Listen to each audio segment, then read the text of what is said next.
Peace, brothers and sisters. Welcome to Shoot the Breeze podcast. Shoot the Breeze on the Bitter Medicine podcast. I'm your host, Jacadero, filling in for Koku.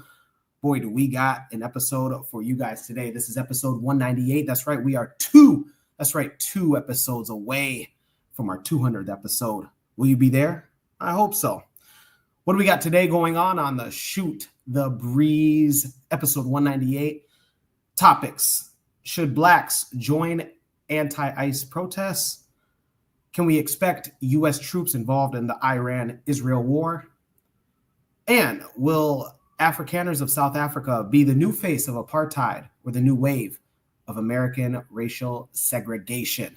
This and much more on Shoot the Breeze, episode 198, here on Better Medicine Podcast. Before we go any further, before we get into the show, let's go ahead and introduce who we are.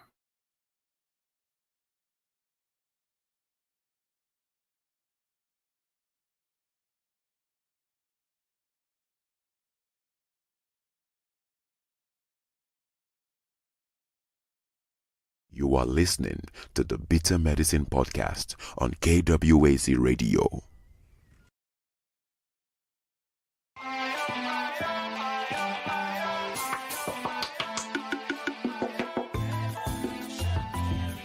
Welcome to the Bitter Medicine Podcast, where it's all about Black empowerment. Our show focuses on Black news and entertainment, arts, science, economics, history, people, and strategies that uplift, empower, and motivate Africans within the diaspora. And now your host, whose favorite color is black, Goku.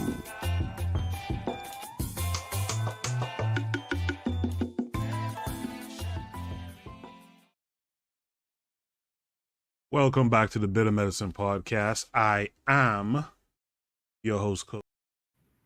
Well, I am your host, but I'm not Koku.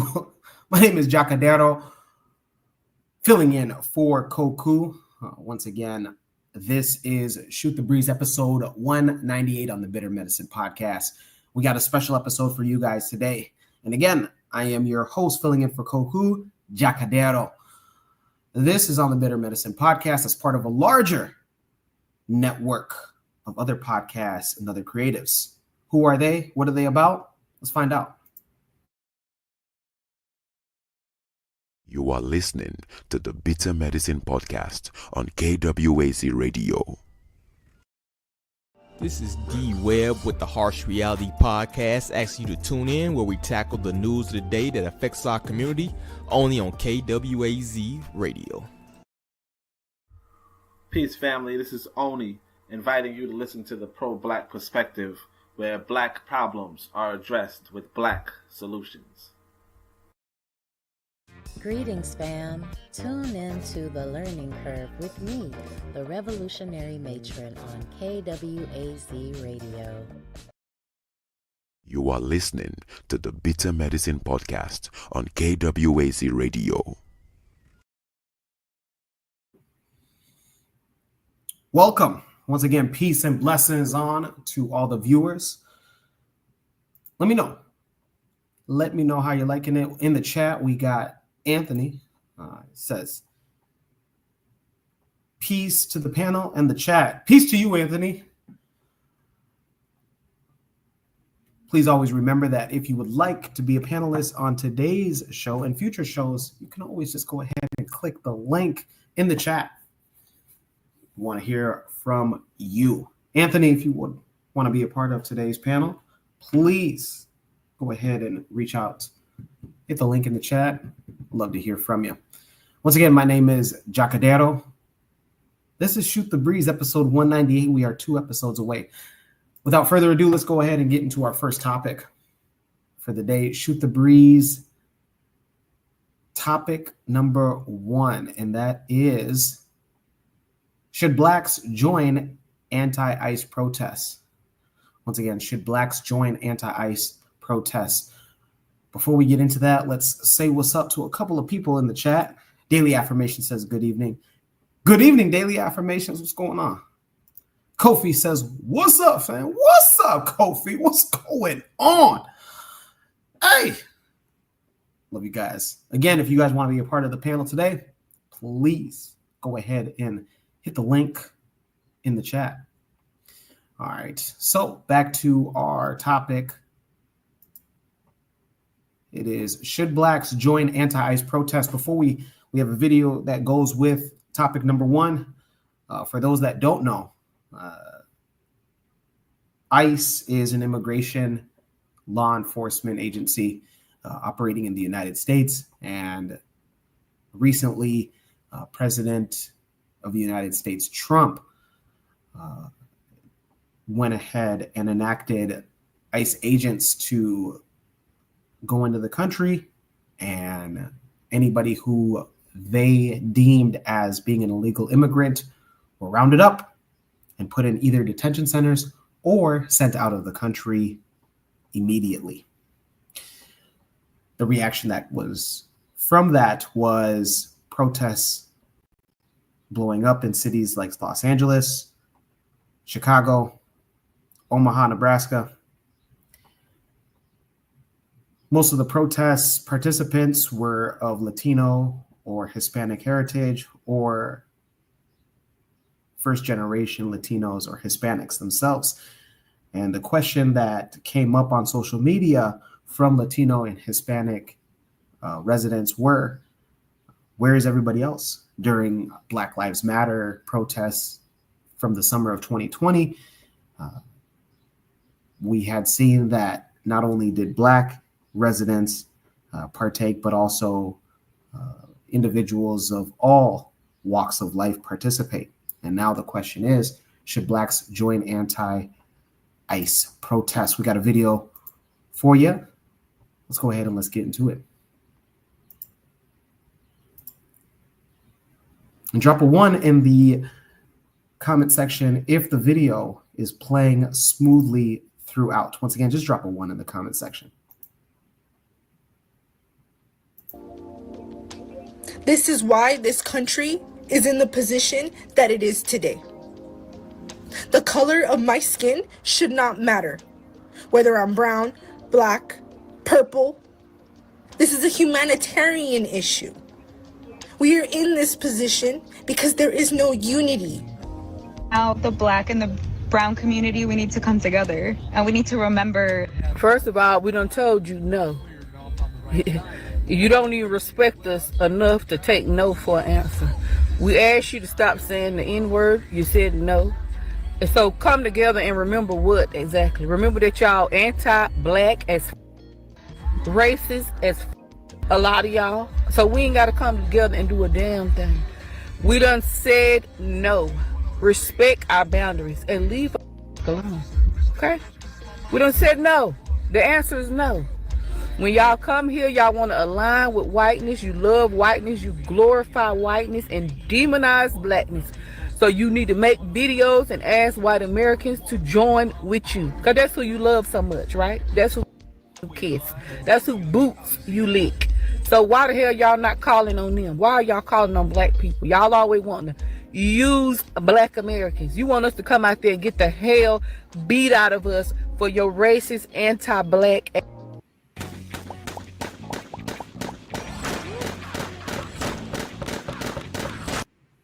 It ain't happening. We said no. Period. I just feel like if you could come here and riot another country's government, another country's laws, tear down that country's cities all the time, all the while you're waving your flag, the flag of a country you're fleeing from, why not go back to that country and do the same thing to y'all government? Why not go and riot and burn down y'all cities to protest y'all own government for having to flee that country? Why come to a country that y'all fleeing from and burn it down because of our laws? When the same thing y'all doing here to our government, y'all can go and do it to y'all government for a better country, a country y'all won't have to flee from. Bro, you came here illegally, so you're getting sent back. Like, I'm not really understanding where I'm supposed to feel bad. Like, it's the law. Like, what? Am I missing something? Like, we also can't do that. We can't go to other countries illegally and just pop up and start working and all of that without things in order, without abiding by their laws. And to be honest, it's a much worse punishment if we end up doing that.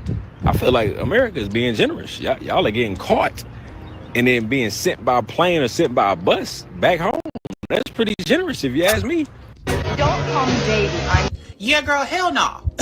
We at home, we at the cookout. If you like me, we at the spa, we getting a massage. She's right about that. Black people got boots on the ground right now. Talking about where them fans at, line dancing with cowboy boots on, plaid shirts, clacking them fans all over the place looking for the closest function for the summer fish fry, the summer barbecue, whatever outdoor event. Others on the relaxation tip at the spa, doing their self-care routines, exfoliating stuff. I mean, not popping a sweat about nothing that ain't got nothing to do with us. We are wherever the hell y'all were when we were going through it. Because let's not play these games like y'all were outside. We were outside with our bloodline on the main line. And y'all was somewhere else. Okay? Now the shoe's on the other foot and it's not funny anymore. And everybody wants a defense. Everybody wants us to run to the rescue. This ain't our battle, baby. Let's get real. Who voted for him? Who showed up to them polls and voted for him? Now, I'm not saying what's happening is right, but who showed up and voted for him? Latinas for Trump, that's who voted for him, okay? I have been struggling on how to say this, and I made a video earlier, I took it down, but y'all are focusing on the wrong people. Y'all are focusing on why don't black people care what Trump is doing? We do. But we're focusing on us and ourselves to survive through this. What y'all need to be focused on instead of, well, why aren't black people actively protesting and doing all the things that they usually do? One, because we told you we're not going to do that anymore.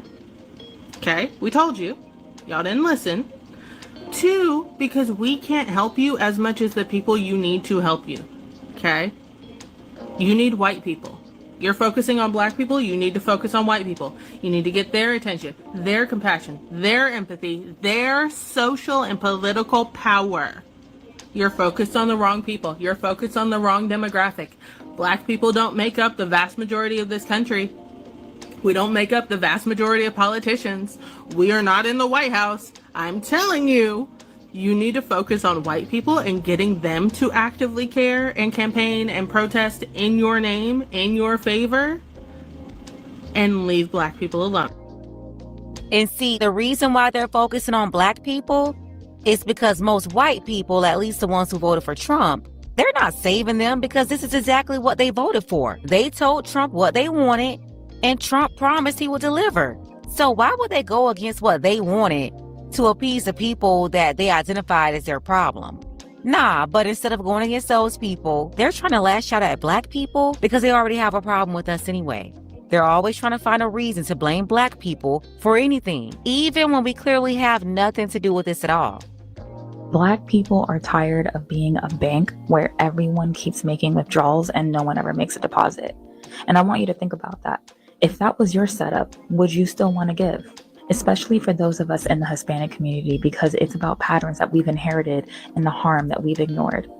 Me, myself, I'm Puerto Rican. I've seen how anti-blackness and colorism still show up in our homes, in our language, in our media, in our families. In many families, darker skin is treated like a disadvantage. When solidarity is needed, hesitation shows what's been internalized, and too many of us were raised to believe that aligning with blackness meant losing something: safety, opportunity, acceptance. And we were taught the proximity to whiteness would protect us, that staying quiet was safer. So if we don't unlearn that, we end up repeating the same harm we say we stand against. Wow, she told the 100% truth, and she's Puerto Rican. So disengagement is not okay. What's happening to immigrant communities right now is devastating. I'm not taking away from that, and it does deserve compassion and support. But a good portion of that fear didn't come from distant forces, and it came from within our own communities. I've spoken out because I've watched people I know support systems that were never created for us to begin with. Systems that weren't designed to protect us, only to use us when it's convenient. So while I've raised my voice, I also know too many that have stayed silent, or worse, they chose power. We don't get to ask for empathy if we're unwilling to confront the harm our silence helped protect. And contrary to popular opinion, holding each other accountable isn't betrayal. It's how we begin to heal. So to the Black women and men that are saying we've poured into everybody and got nothing back. At G-Fiber, you get uploads as fast as downloads. So sending off. You're not wrong. You've carried movements, you've carried communities, you've carried generations without rest, without complaint. Exactly, because these people wouldn't even be over here if it wasn't for us. None of them. They use the laws meant for us for their own advantage. And yes, we helped them in the past, but over the years, they threw us under the bus time and time again whenever they got a chance. That's why Black people need to just mind your business and let these people handle their own business. Without question. And we cannot undo the silence that already has happened, but we can take responsibility for what happens next. I think people are not realizing we have way more similarities than differences, and we have more power together than we do apart. So look to your Black brother or sister, look at them and say thank you, and I see you. Simple as that. Strike up a conversation, get to understand, because that's all they're asking for, to be seen and to be appreciated for all they do. Hey, she's telling the truth. I would say at this point, though, we don't even need to be seen. Black people need to be focused on getting their business in order, not attention and acceptance. Accept yourself, hear each other, and just mind your own business. Also, for the ones going back and forth, battling these people on social media, don't even waste your time. Let's go ahead and get the conversation started. Tell me what you think about this below. Special thank you to Charles H. I appreciate you, Charles, for all of your support for the channel, as well as Elmer, Roland C., Randy, Daniel, Clarence, and I can't forget about our sister Starlet. Once again, thank you all for your support. You can show your support as well. The link to PayPal is below. Ladies, fellas, want a balance analysis, want the truth from a woman's perspective? Then you're going to want to subscribe to this channel, and don't forget to like and share.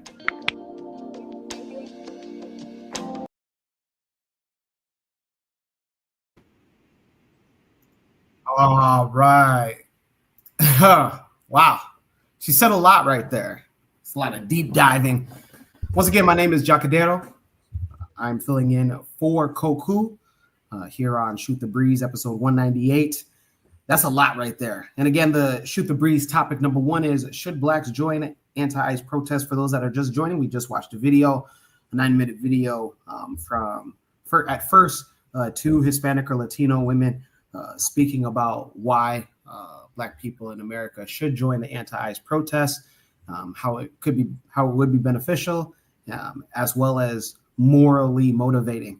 And then Black women, majority in TikTok reels, had stated their, and also some men, some Black men stated their stance on why they won't be, and why instead of protesting, these Hispanic and Latino residents should be looking to go to the country that they're waving flags from, and or maybe looking for alternatives instead of protesting, because this is not their country. Before we get into the panelists, we got 3 panelists right away. I didn't expect this many right away. Let's go ahead and read some of these comments. Daily Affirmation says, 1, I asked a question, and Daily Affirmation was the only one that that obliged. I appreciate you, Daily Affirmation. Yeah.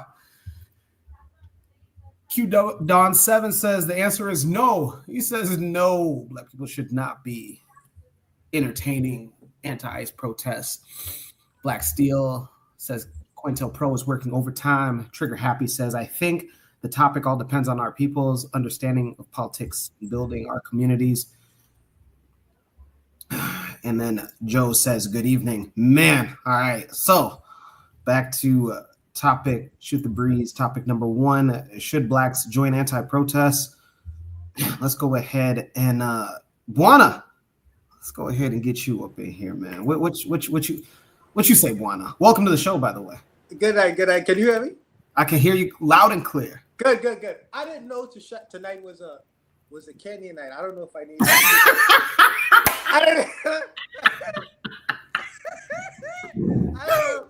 know if I need to learn speaking Swahili.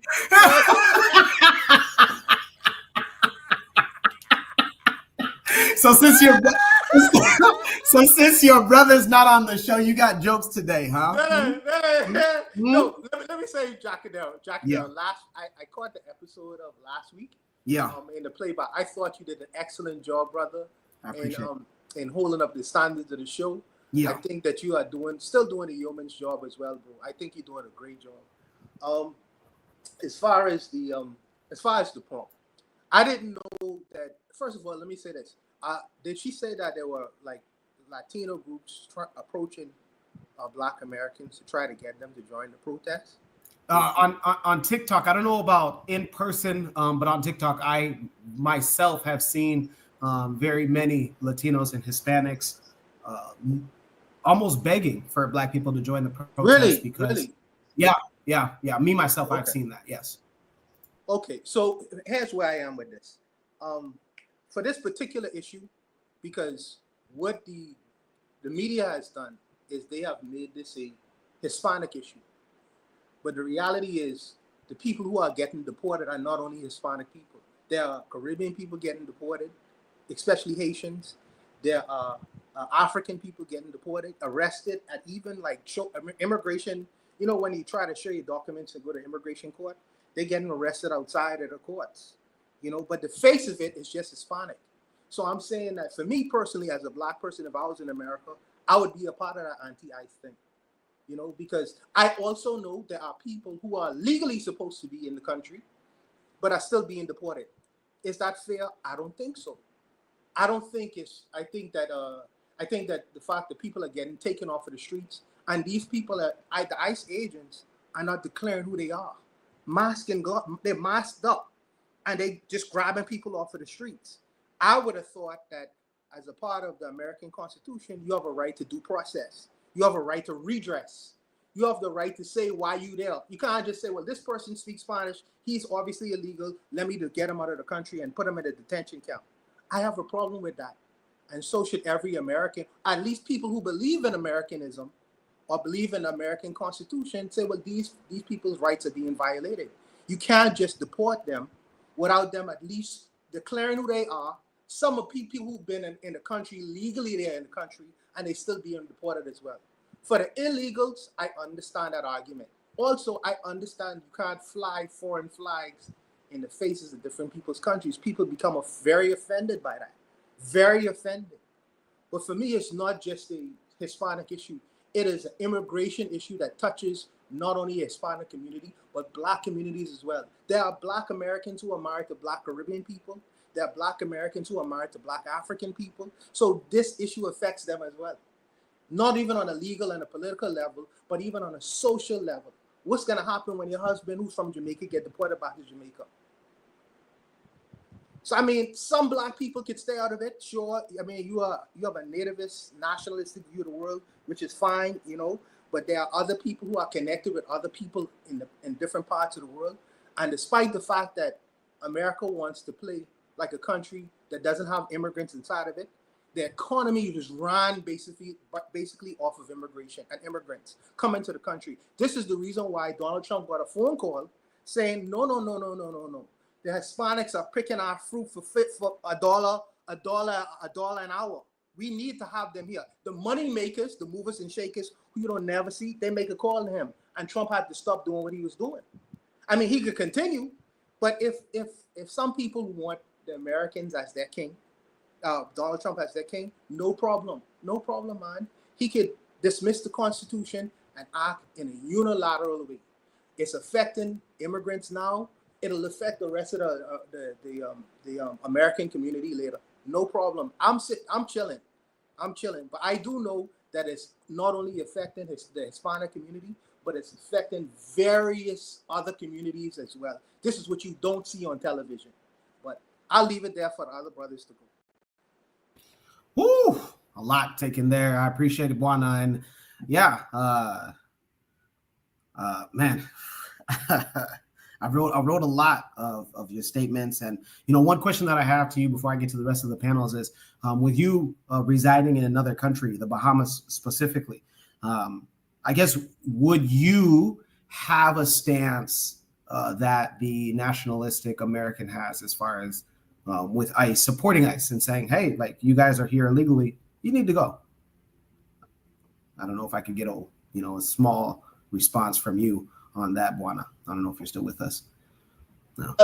In my country, there is an immigration issue here. Heavy. There is an immigration. The people who immigrate to this country in the large numbers are Haitians. They usually come to the country, and we are jumping off point for them going to South Florida. Not only them, you have the Cubans here as well, and you have different parts of the Caribbean because our dollar is the strongest. Okay? But the thing is with the Bahamas has very limited resources, not like the United States. It's very limited resources.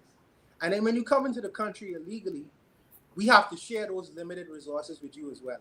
So it's not that I don't understand the Americans' argument, even though they have so much more resources. It's not that I don't understand the argument. And also, sometimes in the country, you have Haitian Flag Day.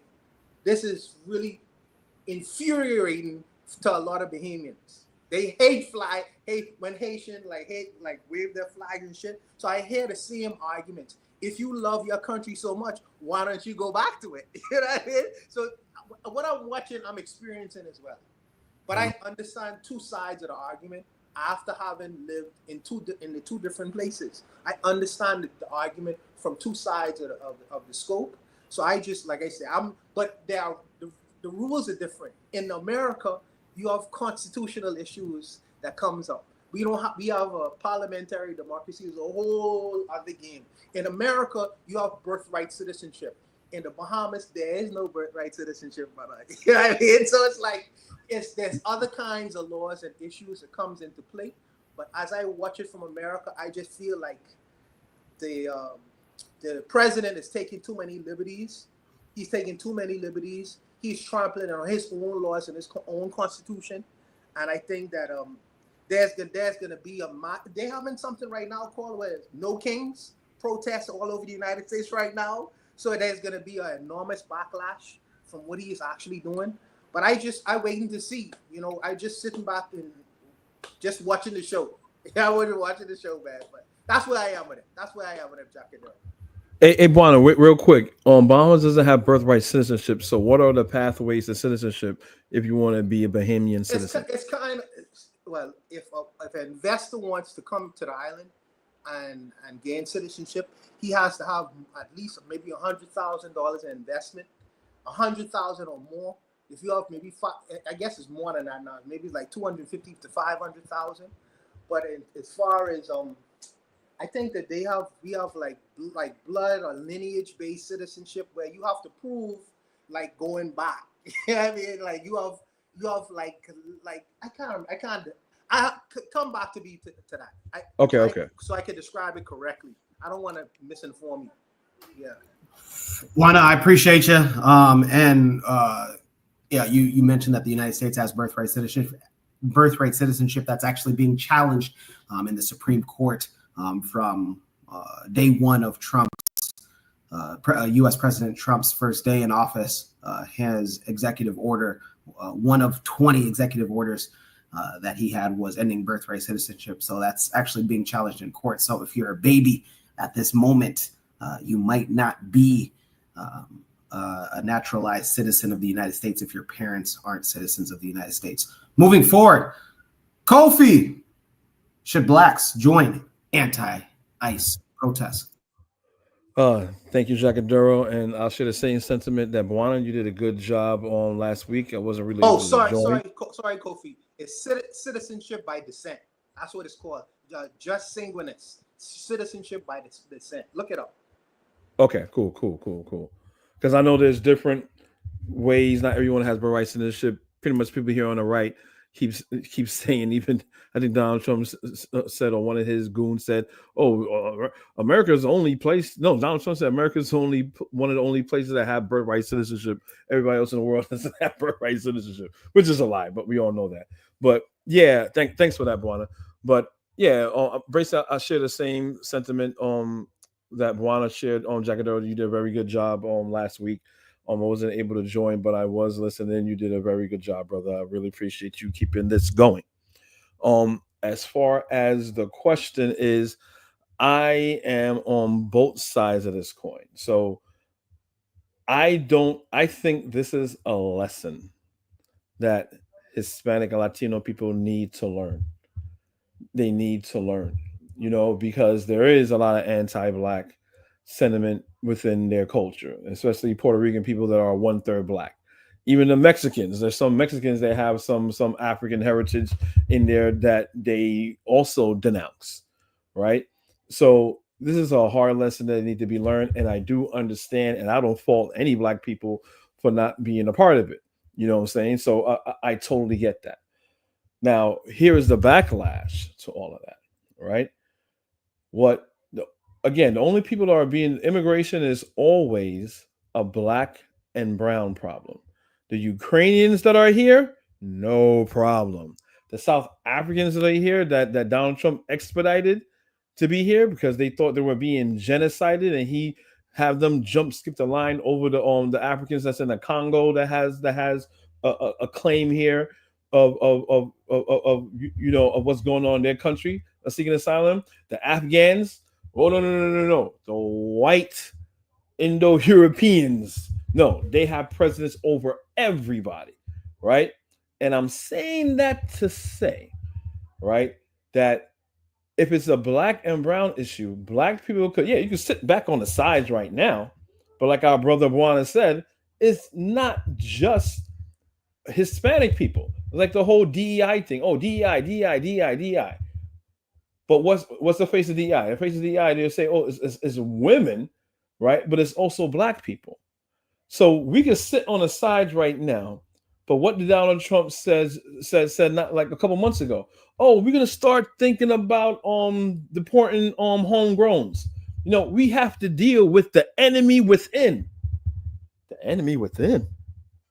Who is the enemy within? Okay, I know it's Democrats but who are the criminals? Who are the criminals in the United States? Black people. So you're saying, well, it ain't my fight. Yeah, I kind of get it, yeah. But then if he overturns birthright citizenship and he amend the 14th Amendment and they do the if this is possible, I don't think it's going to happen, but if this is possible, they'll make the wording very, very ambiguous. And, as far as like they right now at this point can determine who is a birthright citizenship and who is it not. So there's a famous saying, when they came for these people, I said nothing because I wasn't those people. Then they came for them, and I said nothing because I wasn't those people. When they came for me, I was calling out to everybody, and you know why? And there was no one around because I let them take everybody. So this is a situation that we're in right now. We're pretending like we're not next. So when I say we're not next, as me as a Caribbean man, right? I'm probably gonna be right behind the Haitians. But after they get rid of the Haitians and the Jamaicans and the Guyanese and then the Africans and all this other stuff, Black Americans think they'll be sitting there sitting pretty. No, your Black ass is next. So we can sit back and be like, oh wow, it's a hard lesson learned. But I don't hear anybody, especially these TikTokers, saying like, okay, but they're gonna come get us next. Because for some reason, some of these is a little bit of FBA-ish, because you have some people on there saying, oh, this is not your country, why are you here? It sounds very FBA-ish. Number one, Mexico's America, and the United States stole that. So if they're waving a big old Mexican flag in downtown Los Angeles, they got every goddamn right to. You know what I'm saying? Like Mexico, Nevada, parts of Texas, all the Southwest is Mexico. You know what I'm saying? There's no real. People keep forgetting America is a colonial project. It's a colonial state project. It's no different than Israel. It's no different what they were doing in South Africa. So when you have certain Black Americans keep talking like America is this holy, sanctified, just shining beacon on the hill type shit. I'm like, what are y'all niggas talking about? Like, where's your head at? And then they had another guy that I'm pretty sure it was like a TikTok thing on there saying, oh, if you're illegal, you're here illegally. So they're doing you a favor. Again, it's really not knowing what's going on. Trump is trying to take away birthright citizenship, trying to take away habeas corpus, right? which is due process, right? So this is the whole thing. So you have Democrats, some people saying, wait. It's not just about Abrego Garcia, being not, being here or whatever, that he wasn't born here. It's about you didn't give him due process. If you gave him due process, then the conversation would be different. So they give him due process and they say, well, yeah, he was sex trafficking and he had a bunch of fentanyl in his pocket and stuff like that. Then we could argue the merits of the charges that he has, even though anyway he's back, and they did something of saying possible, child endangerment, because it was like a child. Because when he got caught up, with a whole bunch of people. You know what I'm saying? So they say, yeah, it was a child in there, so he was possibly trafficking a child. All these things that we have. So all I'm trying to say is that I understand both sentiments, but as Black people from the Caribbean or Africa or even Black Americans, yeah, you can sit back, but don't be surprised when they come kicking down your door looking for your Black ass. And I'll end it there. Woo, Kofi, I appreciate you and welcome to the show. Man, I knew that starting off with topic number one, should Blacks join the ICE protest, would bring a lot of commentary. I didn't think it would be this much, but I'm glad either way. Let's get to these comments before we go to our next panelist. And we got a lot. We got a lot of comments here. Sugar Happy says FBA are unintelligent. So Kofi, you got somebody that at least might side with you. Sugar Happy, what's going on?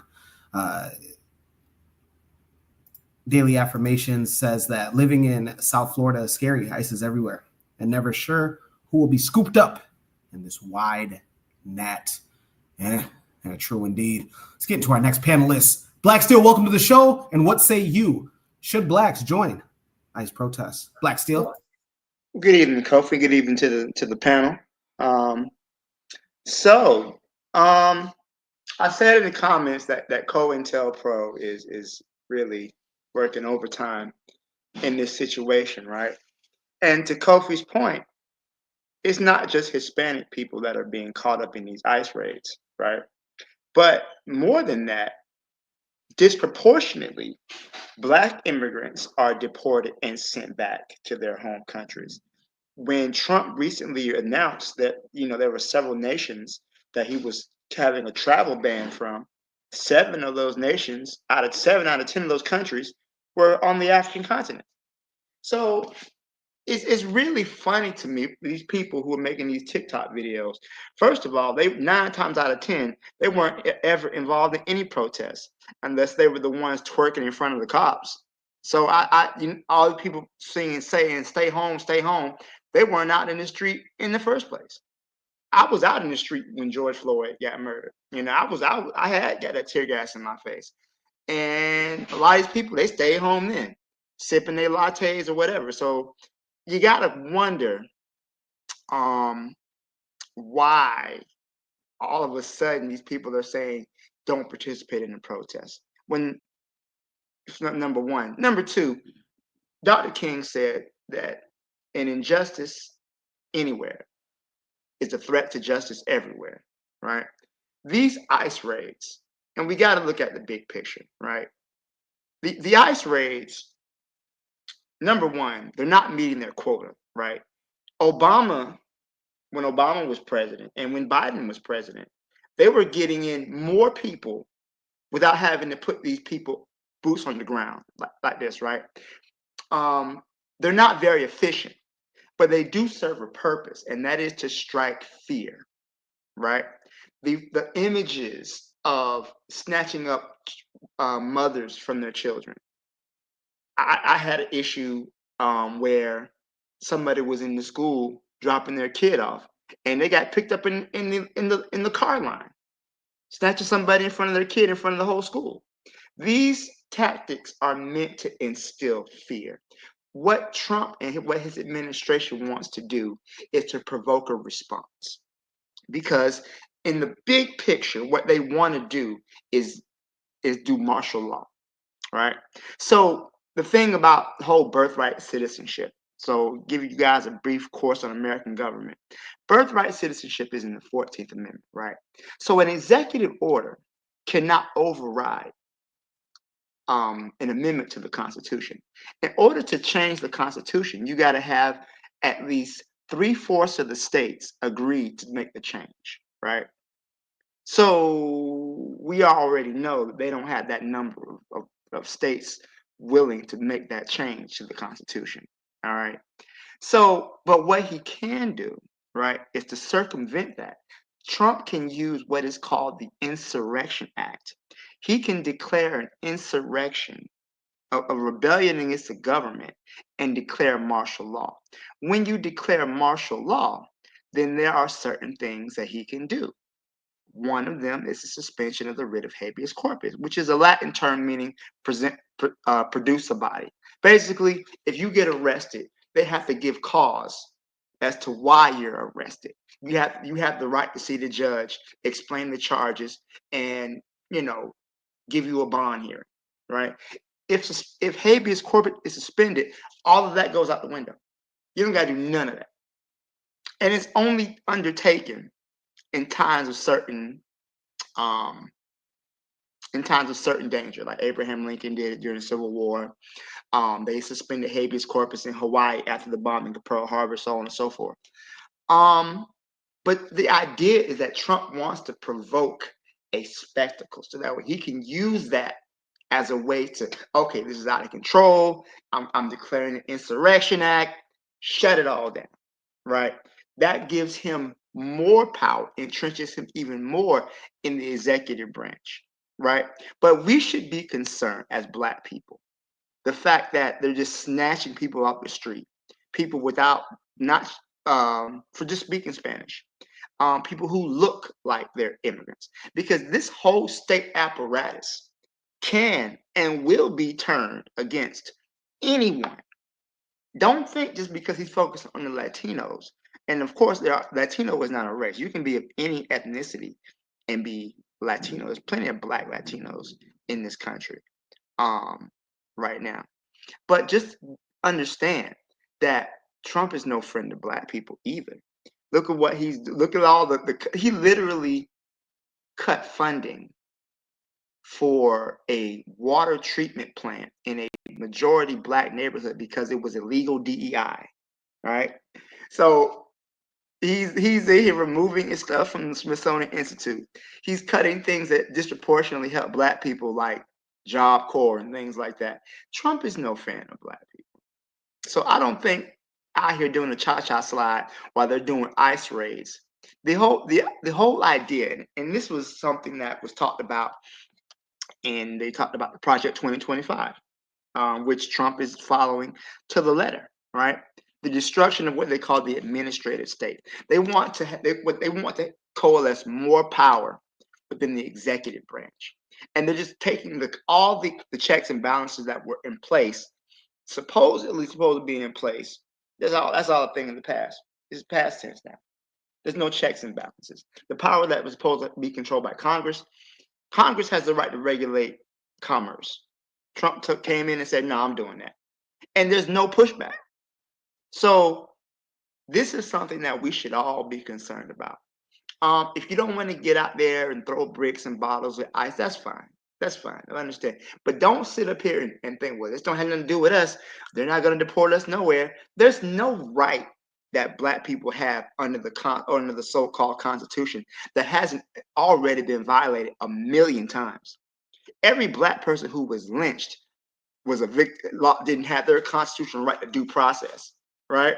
So there's not a single right that Black people in America have that hasn't been violated on a daily basis. So don't think these laws and I'm from here and you're a citizen, that doesn't mean anything to these people. It doesn't mean anything. It means nothing. I'll leave it there. Thanks.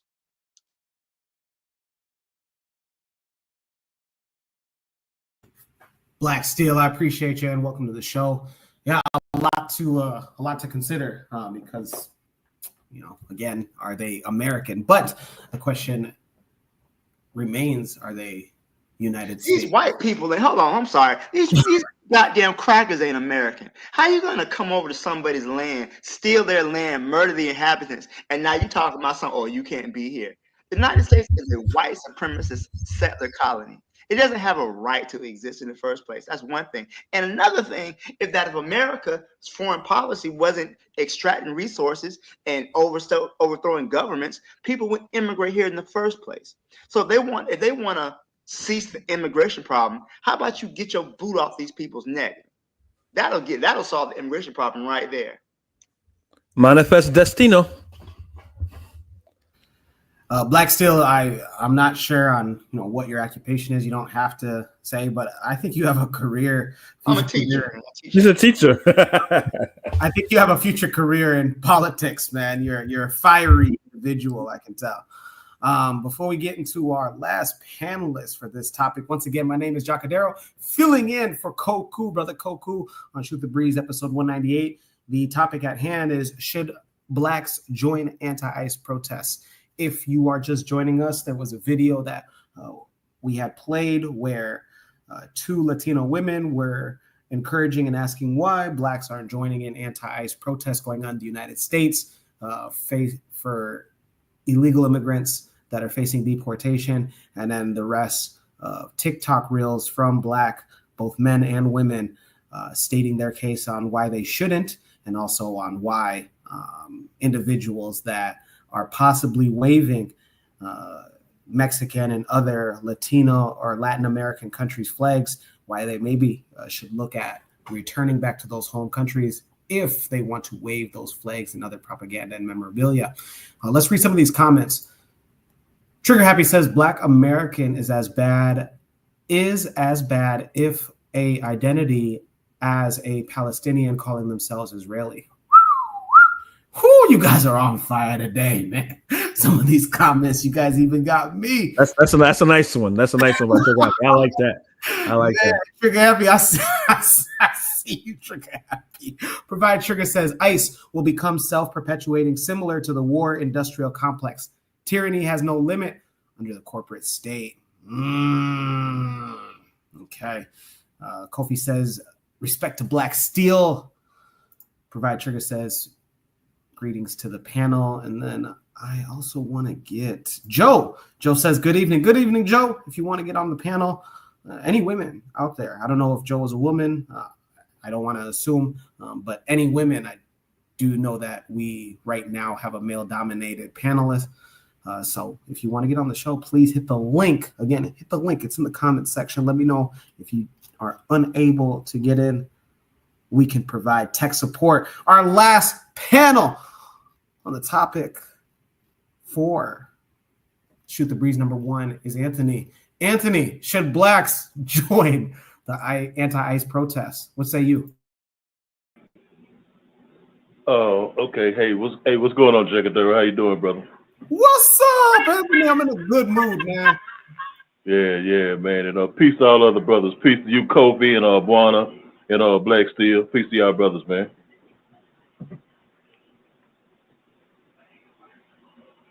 Yeah, what's up, brother? Thanks. Oh, nobody don't want to talk to me, huh? Okay, all right. Well, okay, look here. I think that okay. First, I want to say this here. I don't think that My bad, Anthony. I had stepped away to grab some food. My bad. How you doing, man? It's all good. It's all good, brother. Yeah, brother. Right. Yeah, brother. It's all good. Hey, man, look here. First of all, I don't think that. Let me say this real quick.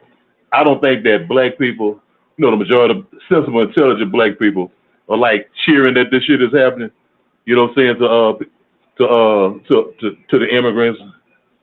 This whole ICE thing. I don't think they cheered it. I think a lot of black people some black people are reacting. From the elections.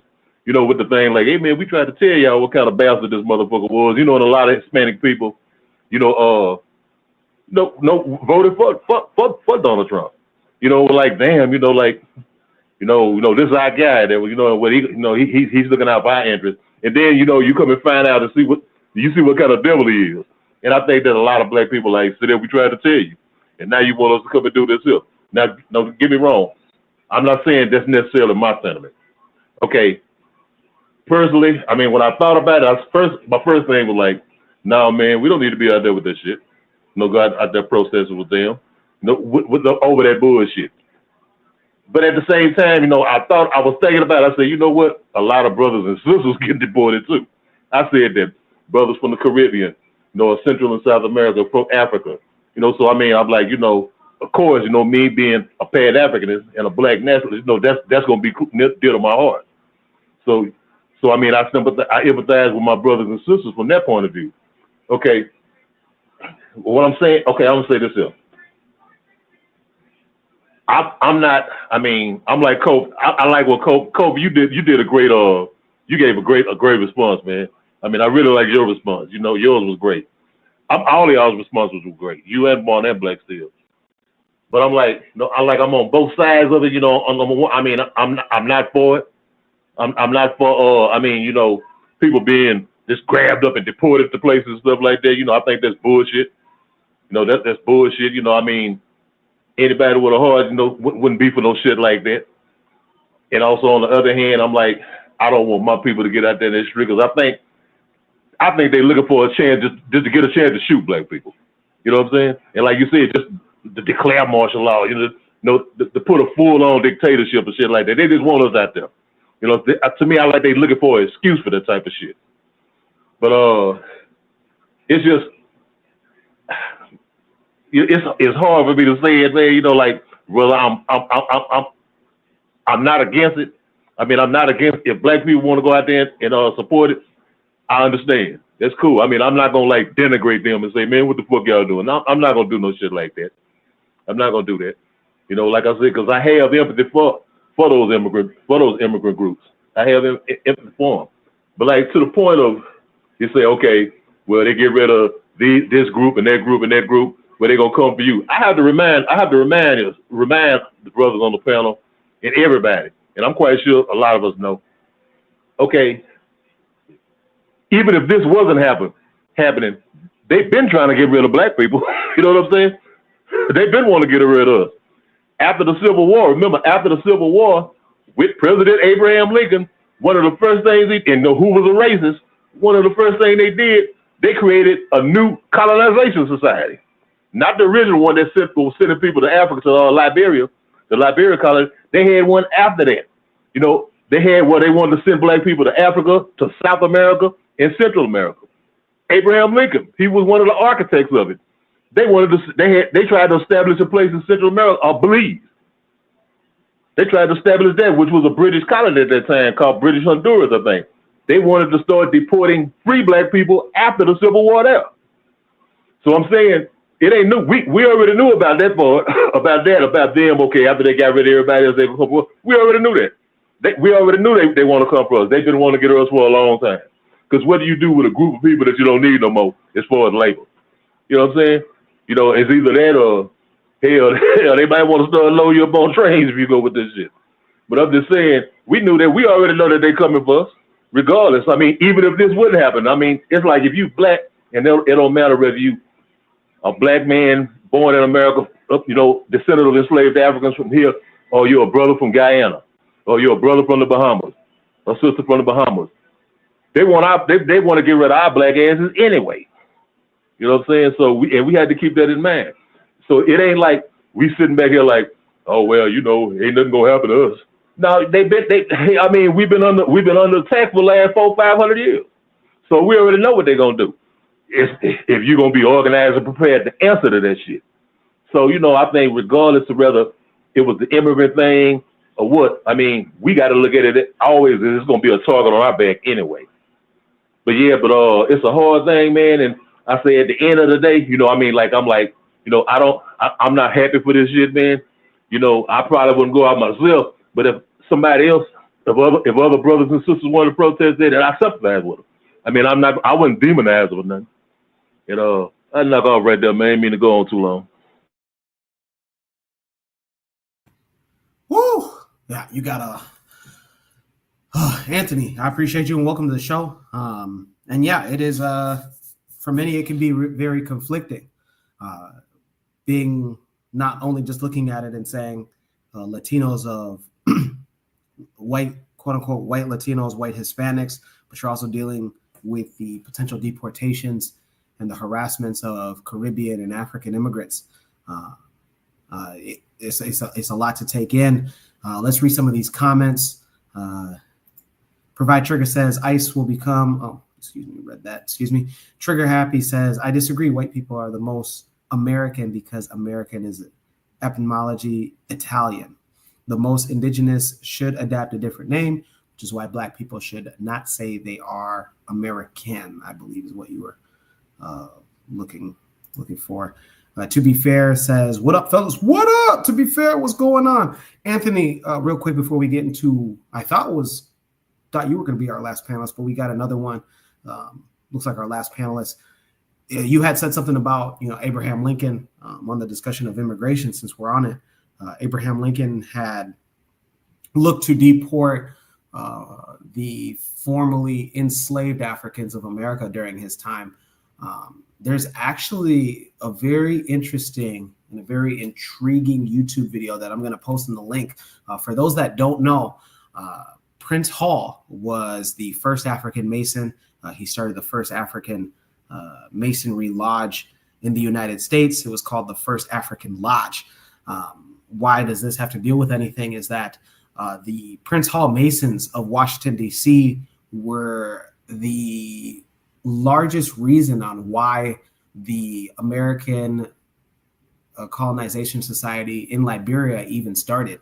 It was Prince Hall and those Masons that actually persuaded Abraham Lincoln from sending formerly enslaved people to the two places that Abraham Lincoln was heavily considering was Panama, of course, of the canal construction of the of that project that was going on at that time, and then Brazil.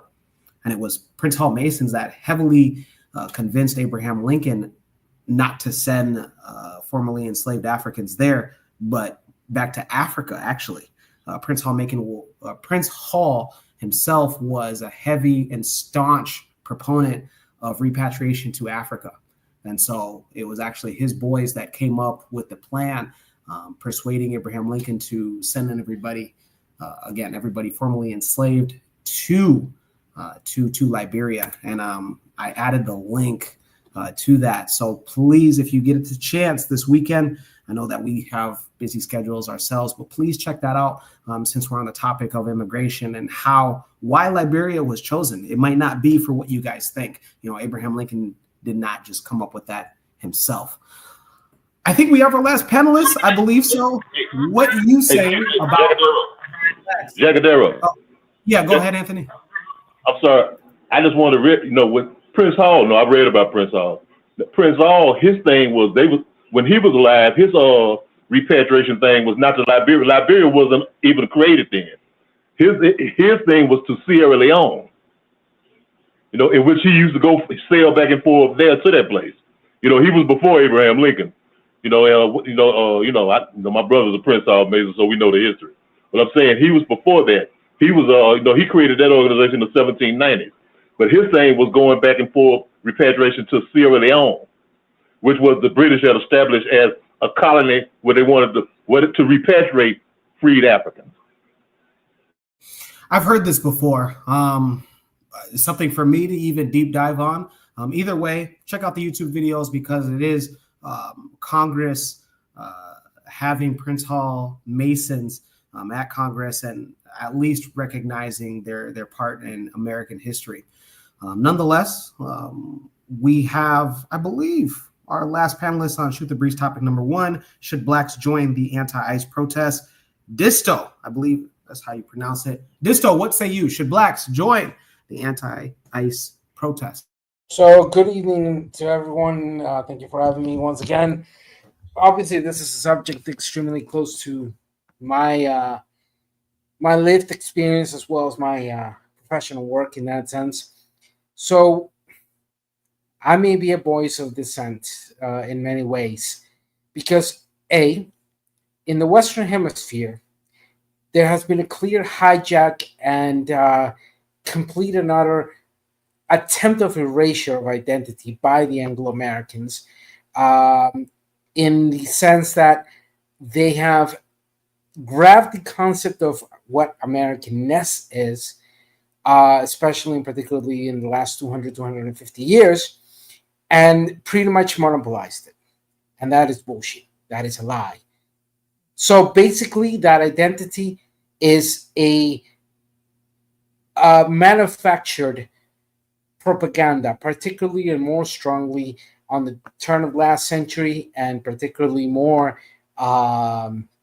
in depth with the end of the Second World War. So let me tell you three things in very simple sense. The problems of irregular migration that happen towards the United States, in a majority of degree, is the fault of the United States foreign policy and its impacts on those particular locations. Not to then just say, oh, well, it's only the United States fault, because it isn't just United States fault. They make situations worse.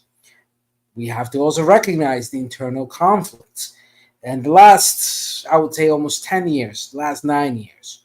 For example, in 2016, 2016, if you use Gregorian calendar, here in Costa Rica, we had an influx of African irregular migration, particularly, or the majority coming from the Congo area. Which, interestingly enough, something that happened was that Haitians were passing or trying to attempt to pass like Congolese. Why? Both areas speak French and both can imitate the other. Particularly Haitians imitated Congolese very well. What's funny in that sense is that there were certain words that would give them away, but that's another story. So we have a situation where internal conflict of each countries added into the impacts of foreign policy of the United States have aggravated the conditions of displacement of people that then therefore go towards the United States because of the fantasy of land of opportunity. Now, today we once again confirm that the United States is not, and I say this emphatically, it is not a first world country. Never has been. In fact, this description of first, second, and third world countries is bullshit. It's baseless. United Would you States. define those for us? What they mean by first, second, and third world? Would you mind defining that? Sure. First, second, and third world countries is a denominator utilized particularly on the Cold War era to describe countries that were first world countries, or countries that were aligned to the United States. Second world countries were countries aligned to the USSR, and third world countries were countries that were neither aligned to USSR or to the United States. Once the Cold War ended, particularly, shall we say, somewhat obtuse intellectuals in the United States attempted to then explain that the first, second world countries were economic denominators. To then say, a first world country is a country that is considered a economic, social, political powerhouse that has certain characteristics like a high GDP, a high inversion on military and other areas of the state, while second world countries do not exist, and third world countries are the ones who are considered shitholes. That do not have that civilized advancement on the organization of economic ideas. Secondary, it then explains into this whole criteria of the monopolization of U.S. citizens of the American identity. So, should the descendants of slavery of United States be worried or support this fight against a xenophobic stance of migration? Look, what they should or should not do, it's up to them as people. And there are people out there of the Black community that will support this attack against everything that is humane.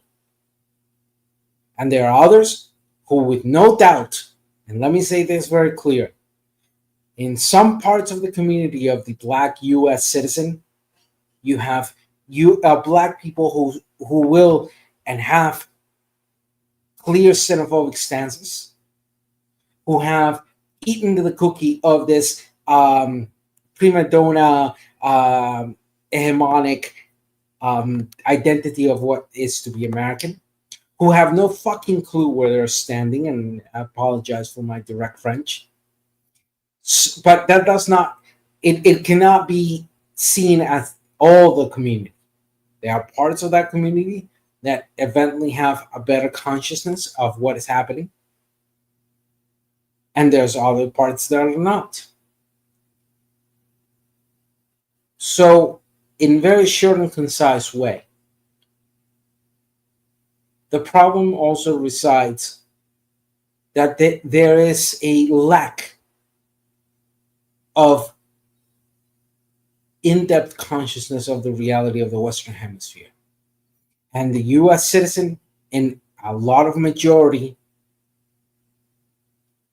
has monopolized that identity to transform it to a empty shell of what it is, particularly in the last 200 and 250 years. So the issues of migration and what a Black community or Black United States community should or should not do, it's up to them.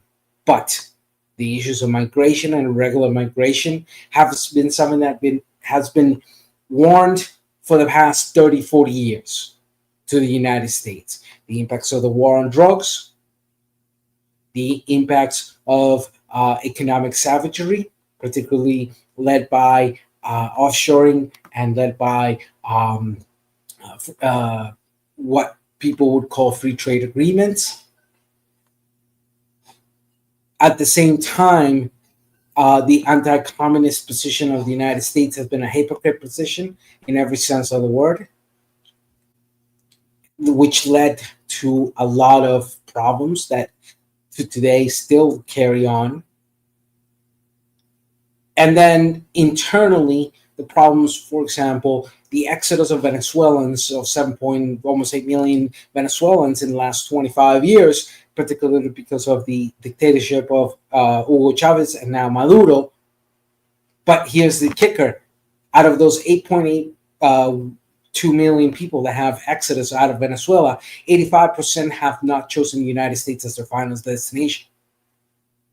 Only in the remaining 15%, only about 2.5 to 5% of that 8.1 million people, about 500,000, went towards the United States. The rest stayed in countries near Venezuela: Colombia, Ecuador, Costa Rica, Mexico. Some went to Europe. So analyzing those type of crises and political crises demands us to know the nuance. That's so. I don't mean to cut you, bro. Yeah, but that's all. That's all I wanted to say. Okay, thanks, man. For the brothers, and I don't mean to steal my man, steal Jacadero thunder, but could the brothers try to limit their answers if they can? Because it goes with the continuity of the show when you limit your answers, so we could, continue. But I'll leave it.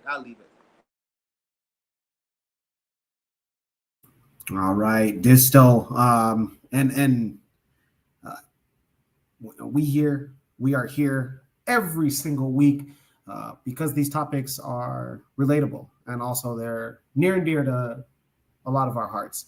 With that being said, our panelists, please continue to voice all of your guys' opinions. We don't want to limit anybody's thoughts, anybody's feelings. We want you to feel heard. Again, this is Shoot the Breeze. This is a Pan-Africanist context from a point of view, guys. So we want to hear each and every one of you guys. With that being said, we only get about 5 topics to cover. What that means is that, the more panelists that we have on, the more likely that we need for you guys to just be considerate of other panelists. It's not necessarily anything else. It's just other panelists. We want to give everybody a chance to feel heard. Any rebuttals from you guys about Disto's opinion on the matter? Should blacks join anti-ICE protests before we move forward? Any rebuttals? No, I think that Ditto made it clear. Can you hear me? Can you hear me? Can everybody hear me? We can hear you very clear. Yeah, I think that Ditto made it clear. He said that it's up to the Black Americans. And I agree with Anthony when he said that, you know, he feels two ways about it. I understand the Black American situation because you have some, and this has not really been said for various reasons, some Hispanic people, I guess they are making immigration the face of Hispanic people. And the argument is, oh, the Hispanic people have negative views about Black people. Therefore, we shouldn't participate and be a part of this. And I just wanted to proceed real quickly. This is a subject for another day, but the term Hispanic is bullshit. There's no such thing as Hispanic people. But that's another thing for another Latino, day. Latino American. Latino is okay. That's okay. Latino American. Latino American. Okay. So they felt that like the Latino American community have particular views about this. Is what I've heard. I don't know if it's true or not. So they feel like, well, we're not going to step in this time and be a part of it. Now, it's their right to do so. But I'm saying that there is a bigger issue at hand, though, I believe, that extends beyond just immigration. In particular, with this person in power right now, he is trying to act like a king. but like I said, I think that Ditto is right. The Black Americans could decide their own fate. They have their own agency. They can decide whatever issues they want to participate in and involve themselves in. They are Americans just like anyone else. And if they decide to sit this one out, they are entitled to do so. Me as a Caribbean American person, though, and maybe Kofi a little bit, and the other Black people who are not necessarily native to North America, we have issues that we'll have to be involved in this. And I consider myself Black too. So that Black encompasses not only the Native Black American people, but also Black people in the country who may not be native to North America. So that is an all-encompassing thing that you have to consider when you ask a question: should blacks join? Because I'm included in that Black, and I feel differently because my perspective is different. But I just wanted to put that out there. Also, I kind of want to add on to pretty much, build on what Moana said and what Black Steel said. My wife, you know, her family, they're Jamaican descent, but they're Panamanian. So my wife's side, you have Panamanians and you have Jamaicans, and they will get caught up and swept up in the Latinos. So they hear a Black person playing some Selena or something like that, you know, they're gonna be like, whoa. You know, they're gonna be like, what's this? Okay, you're from Latin America, and they'll send them back to Panama. I don't know if they'll get there before or after Trump invades Panama, but that's a different topic for another time.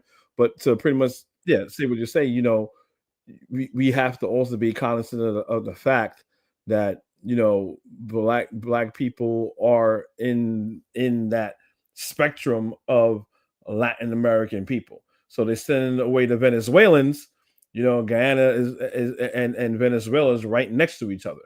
You know what I'm trying to say? So I don't, you know, I'm just saying the Latin American world is huge, and it does consist of Black people. But I'm pretty much gonna understand why Black people do not want to get involved, and I understand if Black people don't want to get involved. I'm just saying, so those Black people that don't want to get involved, make preparations, because it's gonna be you next if Trump is successfully in sending all quote unquote immigrants back. That's all.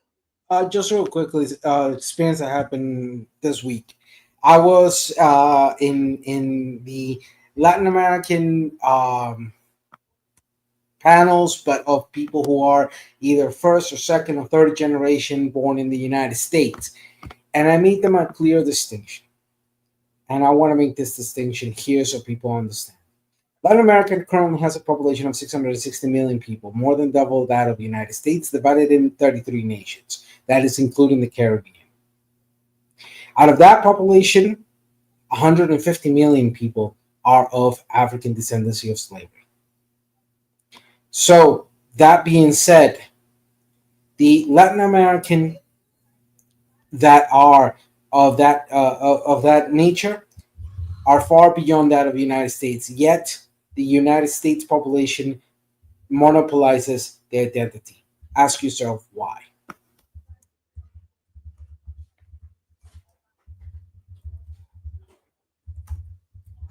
All right. Well, I appreciate you guys. Man, a little over an hour 15 minutes on topic one. Awesome. Again, we want to get everybody's opinion, especially as panelists. We asked that you guys get on, and that's what you guys did. You guys delivered. Woo! Before we go on to Shoot the Breeze topic number 2, let's read some of these comments. Trigger Happy says, Latino, American, or any other settler colonial identity are plantation identities. I would add Black Brit too. It's like if a prisoner identified with their president. Oh, no. I mean, don't get me wrong. And I want to make this very clear. Yes, Latin American as well as American are exonym to all of us here in the Western Hemisphere. That's a fact. Just like, for example, the name Germany is an exonym to all Germans. Why? Because they have their own name. Just like, for example, the Sierra Leone is an exonym of that area, of what they naturally call. That's a fact. And that's something we have to contest with. To what degree is the imposition of an exonym something that we have to work to make it our own? Because we have to face a reality. Colonization, for all the negative that it's had, one of the biggest and interesting effects of colonization is that by their own device shall empires fall. And that's what happened to Rome. That's what happened to the Greeks. That's what happened to the Byzantine people. The more they conquered, the more the outside became their fall. And that's what happened here in the Western Hemisphere 250 years ago. And it's true. But then, and with this I conclude, then that makes us question what were the efforts of becoming independent, and that's something that applies to Africa too, because Africa is another exonym. What are the efforts of becoming independent? And once we became independent as different nations, either in Africa or here in the Western Hemisphere, what were the necessary elements to decolonize? Ask yourselves that.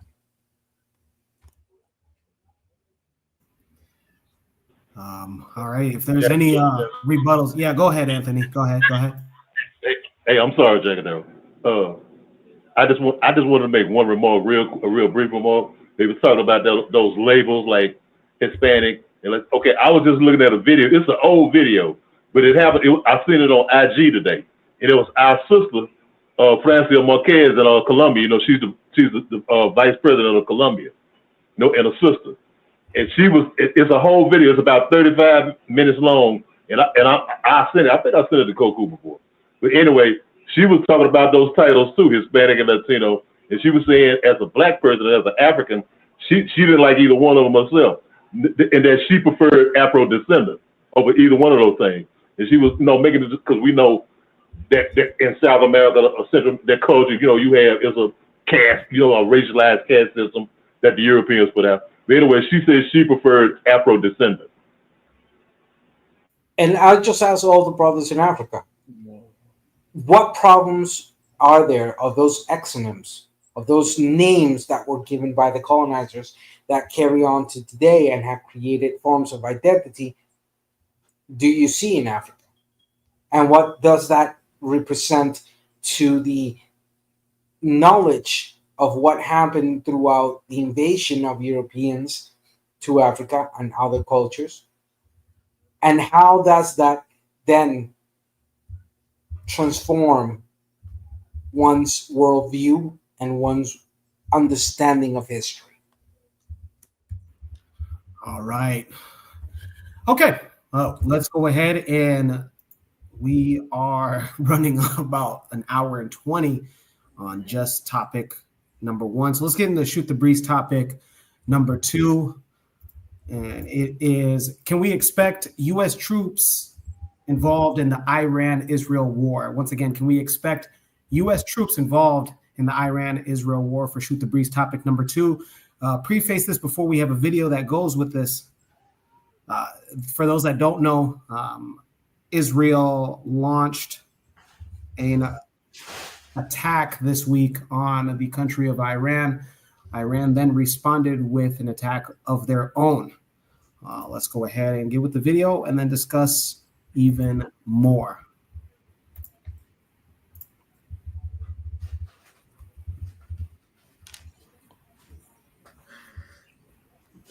Yeah.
You still live?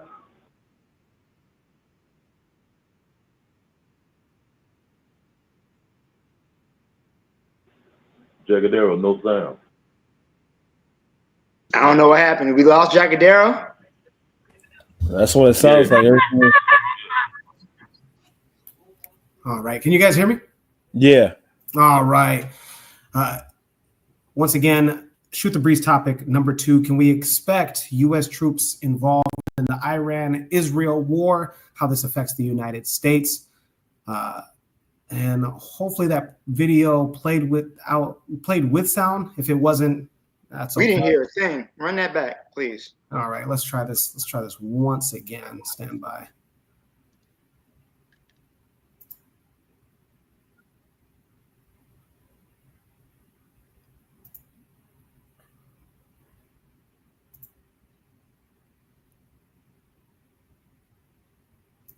We'll just try another video. Stand by.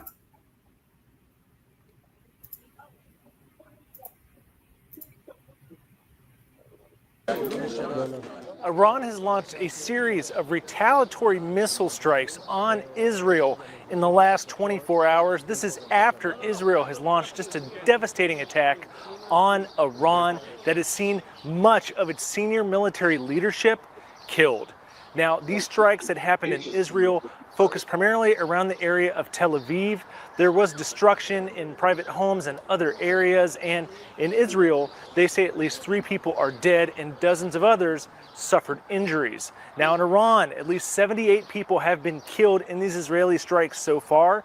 That's according to casualty information offered by the Iranians, who also say hundreds of others were wounded. Now, we don't have any specificity from the Iranian side on the victim list, but we do know that top leaders in their military, including the head of the Revolutionary Guard and the Army Chief of Staff, among others, are dead. Now, the Iranians are starting to name people to take over some of these positions, and the fact that Iran was able to launch this ballistic missile strike shows that they still exercise a level of command and control over their military forces. But as this is going on, even today, the Israelis have been able to basically own the skies over Iran. They've been striking targets across the country, and it remains unclear just how much of a presence the Iranian military has on the ground to be able to try to shoot back at these aircraft. Now, as far as the Israelis are concerned, these strikes are going to continue for some time to come, and it does look like military sites as well as Iran's nuclear sites have been struck.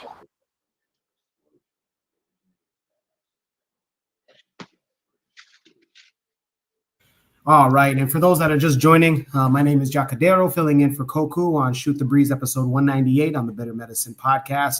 And Shoot the Breeze topic number 2 is, can we expect U.S. troops involved in the Iran-Israel war? The video that we had just watched described on what had started and what has been placed so far as a response from Iran. Again, panelists, we want to have you guys get out whatever opinions and views that we have. We welcome that. But also we ask you guys to be precise as well as be a little bit mindful of the time that you're allowing other panelists to share their thoughts.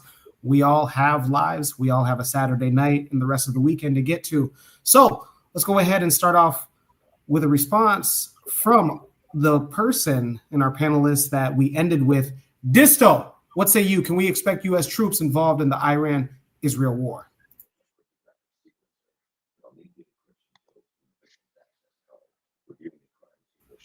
I just got information that Disto will be right back. So let's go on with Anthony. Anthony, what say you? Can we expect U.S. troops involved in the Iran-Israel war? Yeah. Okay. Yeah. Well, yeah. Yeah. I mean, that's their buddy. Well, it's not just Israel is not just their buddy. It's their creation. You know what I'm saying? I mean, Israel is the face of the white power structure, you know, in that part of the world, you know what I'm saying, of the global white power structure. Of course, you know, I wouldn't be surprised if they send some of their soldiers over there, you know, to show up the Israelis, you know, if it comes to that point, you know, where you have like a ground war or something. I mean, you know, to me, it's funny. To me, it just shows the weakness of Iran, though. You know what I'm saying? You're not being able, you know, to defend your airspace and whatever. And I mean, and of course, I know they didn't call you and say, "Hey, we finna bomb your shit." You know what I'm saying? And, you know, and then you know the Israelis, they got all kind of technology from the West and from America, you know, to do shit. You know what I'm saying? It's basically America in that part of the world. It's American military in that part of the world. You know, I mean, because they funded by America, but you know, military and everything, all of that technology and hardware. But I'm just like, yeah.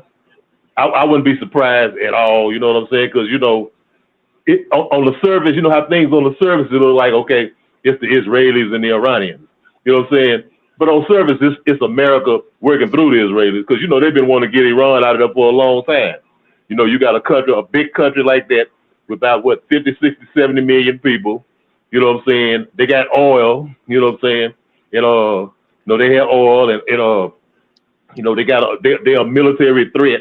And, you know, they have their networks all over that area, you know, and so the Americans look at them like, well, you know, this is one of the main destabilizers, you know, the enemies of peace over here when we all know America is the main destabilizer of the whole area anyway. But I'm just saying, yeah, you know, they want to get Iran out the way. So like I said, on the ground, it looked like Israel versus Iran, but really it's just America letting their little puppet Israel, their little state Israel do some of their dirty work. You know, and if it gets too thick, you know, they're going to come over there to say that they will call the other little cut buddies over there because, you know, they got other little states over there, you know, Arab states, you know, who don't like the Iranians either. You know what I'm saying? Because, you know, I mean, because, you know, they got the Shia and the Sunni and all, you know, and all of these other issues that keep them divided, you know, from fighting against who they need to be fighting against. But yeah, I wouldn't be surprised, man. I wouldn't be surprised if you see that. You know, I just hope none of my family members in that army, you know, going over to fight. But yeah, I wouldn't be surprised though. Very interesting indeed. Yeah. I mean, it's not a surprise that the U.S. is a big supporter of the Israeli military. So before we get to our second panelist that we want to get the opinion on, can we expect U.S. troops involved in war? Let's read some of these comments. Trigger Happy says, did you see the Iran military Twitter account? Trigger Happy, I did. I've been paying attention to that. I'm wondering if that's an official government account. We see blue checks, but I'd be very, very pressed to see that that's from somebody, whether that's an embassy employee or somebody actually from the current administration in Iran, because man, they're providing entertainment as much as they are providing updates on what's going on in the Mideast. Once again, panelists, I appreciate you guys. Anthony, you demonstrated a great job of being mindful of your time and then also staying on topic. We're going to go with our second panelist, the one that was the last to speak on the topic of the first topic. Disto, what say you? Do you see the U.S. getting involved in the Iran-Israel war? Well, in very simple terms, the United States is already involved in that war indirectly by the assistance and the continuous assistance that they have given the corrupt regime of Benjamin Netanyahu in Israel. No doubt that if this situation escalates, which has all indications, that will continue and the assistance will grow higher. As of right now, it is difficult to say if we're going to see actual boots down on that conflict of the United States military apparatus.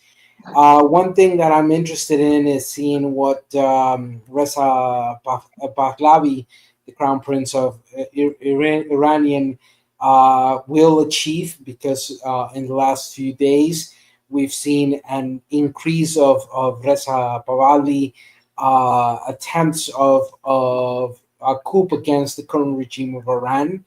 So we have to also take in consideration what's going to happen internally in Iran, particularly because in the last few years we've seen an increment in protest against the regime in Tehran. So at this point, it is difficult to say. Is there a possibility of U.S. troops boots down on the ground? There's always that possibility. But as for the involvement of the United States, that will continue. And currently, the United States is a indirect participant in this war. Love of God, please clean them up. Number 2, dirty bag. I know. All right. And then if you could mute your mics after you guys get done speaking, that'd be great. But I don't have much to add to what you stated, Disto. Trigger Happy says, hilarious stuff. Yemenis are watching Tel Aviv get bombed like they're watching the World Cup. Trigger Happy, I don't know what you do, man, but if you ever become some type of, social commentary for what they call like political humor, you definitely have a career in that. Black Steel, what say you? You see the U.S. getting involved in the Iran-Israel war? Well, Disso's point, United States is already involved. Now, as far as boots on the ground, I don't see that happening. But United States did help shoot down some of the drones that were sent from Iran. And it's also believed that Trump helped lure the Iranians into a false sense of security, because you understand that the United States and Iran were on their 6th day of negotiations. So in the middle of negotiations is when Israel attacks them. So to me, this is more indicative of the United States helping them. So let's put all cards on the table, right? Israel is a proxy of the United States, right? Israel serves to project American military power in that region of the world.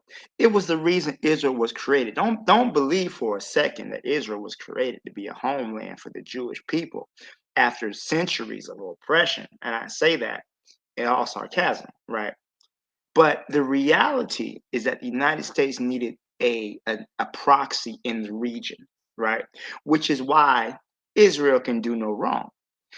And there are those who remember the United States, the USS Liberty, that was bombed by Israeli military in the, I believe it was in the Mediterranean Sea, and killed several U.S. sailors.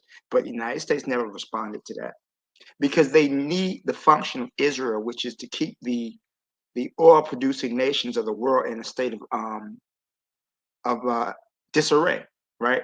Because they're able to take advantage of the chaos. So I don't see the U.S. actually putting boots on the ground, but I do see them continuing to send weapons, continuing to provide support, communications, whatever information they need to continue to carry out their wars of aggression. Because let's keep it a buck. If this was any other country, this would be considered to be a terrorist state. What they did in Lebanon, how they attacked explosives on the pagers and detonated them and killed many people. That is an act of terrorism. The fact that Israel is currently committing genocide in the Gaza Strip, and they're literally blocking food and medical supplies from reaching the people of Gaza. This is an act of this is a violation of international law. But the United States uses veto power in the UN to help Israel escape from consequences. So I also, and like the people of Yemen, I too want to see Tel Aviv blow up. Like watching the World Cup. I am excited. I do pray for Israel. I pray for their downfall daily. And I hope that the Iranians, they give them what's for. We've seen this nation commit all type of atrocities and horrors beyond comprehension on a daily basis, and the whole world is just sitting by silent. So Yemen and Israel has attacked. They've attacked Syria. They've attacked Lebanon. They've attacked Egypt. So they've attacked all their neighbors, but yet they're claiming self-defense. It's a mind-boggling situation. This nation, Israel and the United States, are the biggest threat to peace and security in the world that we've ever known. They make Nazi Germany look like Switzerland. It's truly astounding to see. I'll give it that. Thanks. Black Steel, appreciate your thoughts. Koku, if you're listening, if this episode gets banned off of YouTube, you can go ahead and buy Black Steel. I'll take it. I'm guilty of sin. Kofi, what say you? Are we expected to have U.S. troops on the ground involved in the Iran-Israel war? I don't think so, but in this day and age, anything is possible. I also want to preface it that remember Trump said no new wars, not no new wars, but he wants to invade Greenland, he wants to invade Panama. He lied and he said with India and Pakistan that he got them to negotiate when they say we never spoke to this crack ass orange bastard. So here you have the Iran nuclear. He overturned the Iran nuclear deal, right? I believe he had a part of that. That's something that Obama had, basically saying is like, hey, look, we don't want you. Iran's like, say, hey, look, we're developing nukes because of Israel, yada yada yada. We want to defend ourselves. He's like, okay, no, don't do that. If we would protect you and we would help you out. Just don't do that. That's somewhat what the deal was. So we won't do a nuclear program. Trump gets into office and is like, of course, he's not going to honor that because that's why he's saying that Iran nuclear deal was bad and it was bad because he wants Israel to do whatever have Israel do whatever they want, and he doesn't want anybody to defend it. So what Black Steel is saying, it's the West in the Middle East surrounded by black and brown states. So Israel is very important to the United States as well as Europe.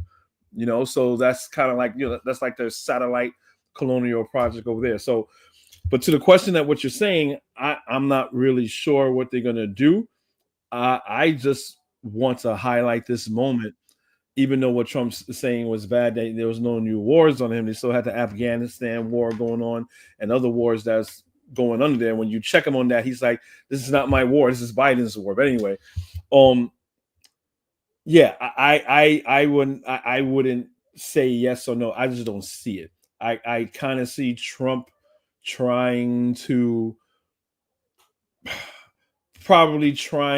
like end it, but I don't know. It's really weird. It's really weird because he will have to hold Benjamin Netanyahu accountable, and he's not gonna say, okay, BB, you can't do that. I don't see him saying that.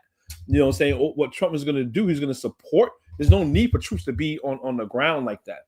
All he's gonna do is just fund Israel more. Because remember, during the bombing of Gaza, as Joe Biden was horrible when it came to that. Fine, he got the cards like, okay, instead of me giving you like 20-ton bombs, come on, it's a small area. Hey, let me just give you 5. Can we do 5? Oh my God, Joe Biden's anti-Semitic. Trump is gonna be like, oh, you want a 10-ton bomb? Oh, do we got 20? So I don't think there's a need for boots on the ground.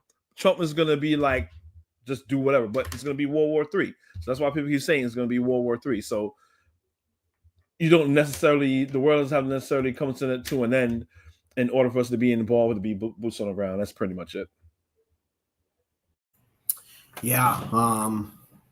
Trump's been doing a lot of deflecting verbally. So yeah, I'm also interested to see on what he says, because word is out that he may or may not have known prior to Israel sending a drone attack and missiles to Iran in the first place. So, Buana, what say you? Can we expect U.S. troops involved in the Iran-Israel war on the ground?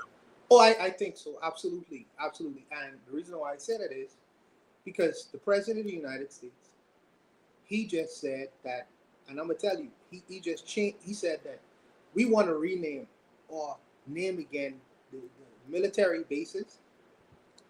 Fort Hood, we want to rename, put it back in the names what it originally was. All these names: Fort Hood, Fort Pickett, Fort Rucker, and Robert E. Lee. Now, if you think about it, all of these people were members of the Confederacy, were they not? They were generals in the Confederacy. All these men were extreme white supremacists, owned slaves, and all that good stuff. This is the mind state of this individual who's in power. So why wouldn't he want to kill 2 birds with 1 stone?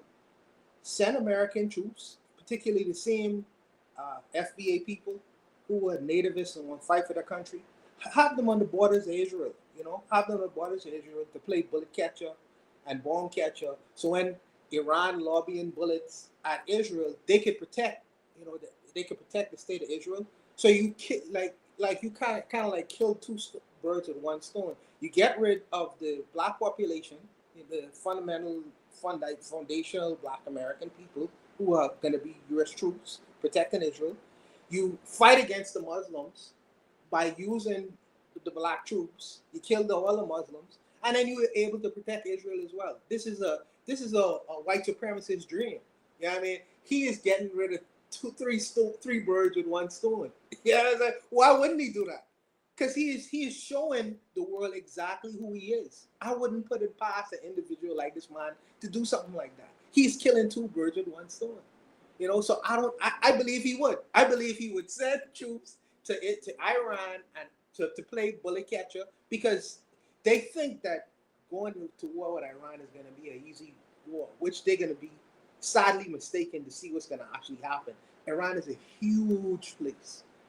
It's not like the Iraq situation, but I personally think it's not beyond this individual to pull off something like that. I don't believe that, not with his mindset. But my opinion, I'm a coconut from the Caribbean. What do I know? So I'll leave it there. I'll leave it there.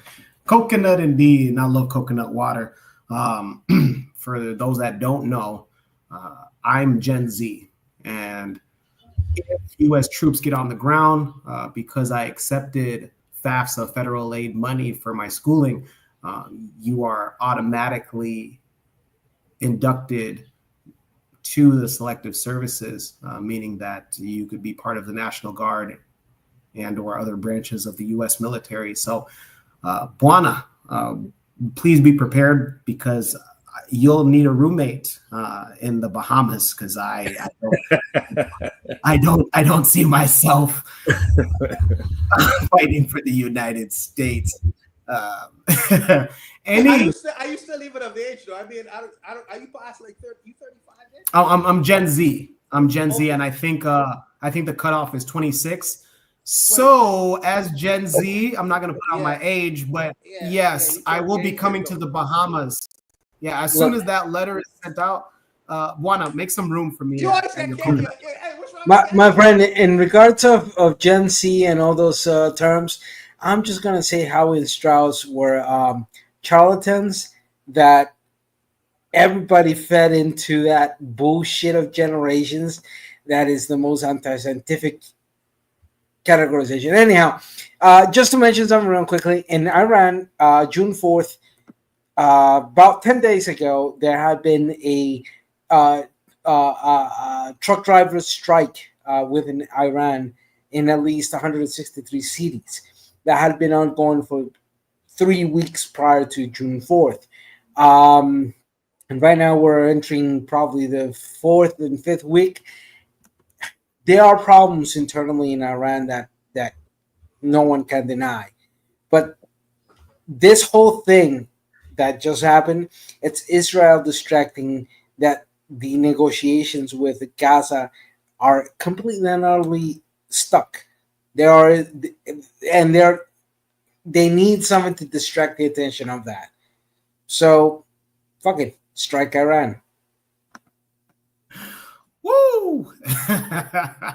Very passionate. I appreciate you guys. And thank you guys again. Thank you guys on the panel for keeping it precise and keeping it brief. I appreciate that.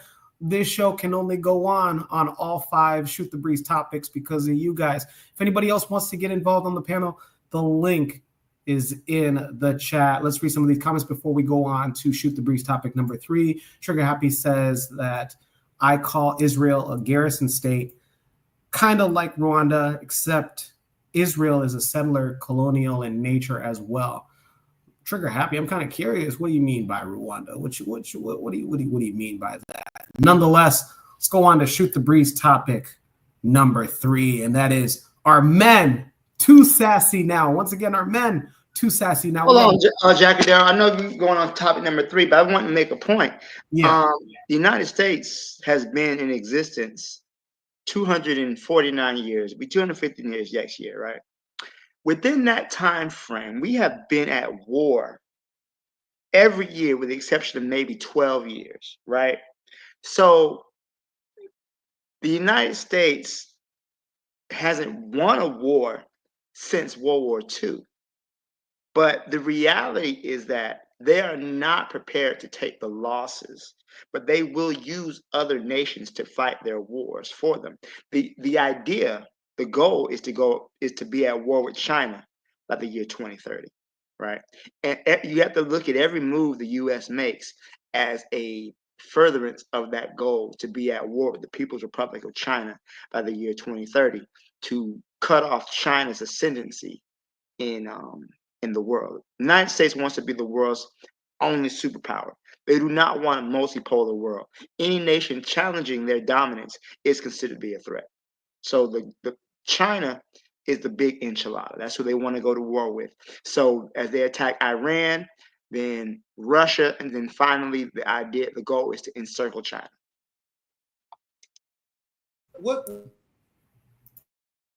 Go ahead. What would a war with China look like?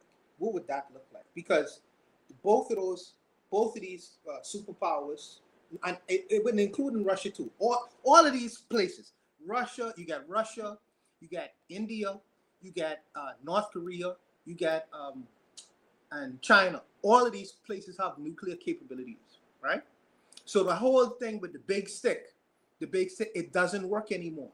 Because just as you have the ability to destroy my nation as a reality, I have the capacity to do so as well with my nuclear weapons. So that means we can't have a war in terms of you sending bombs my way. Because ultimately, we have the checkmate for each other. You know what I mean? If you do, I can cause you not to exist, just as you can cause me not to exist. So what would a war look like What would that look like? And then also population-wise, you have billions of Chinese.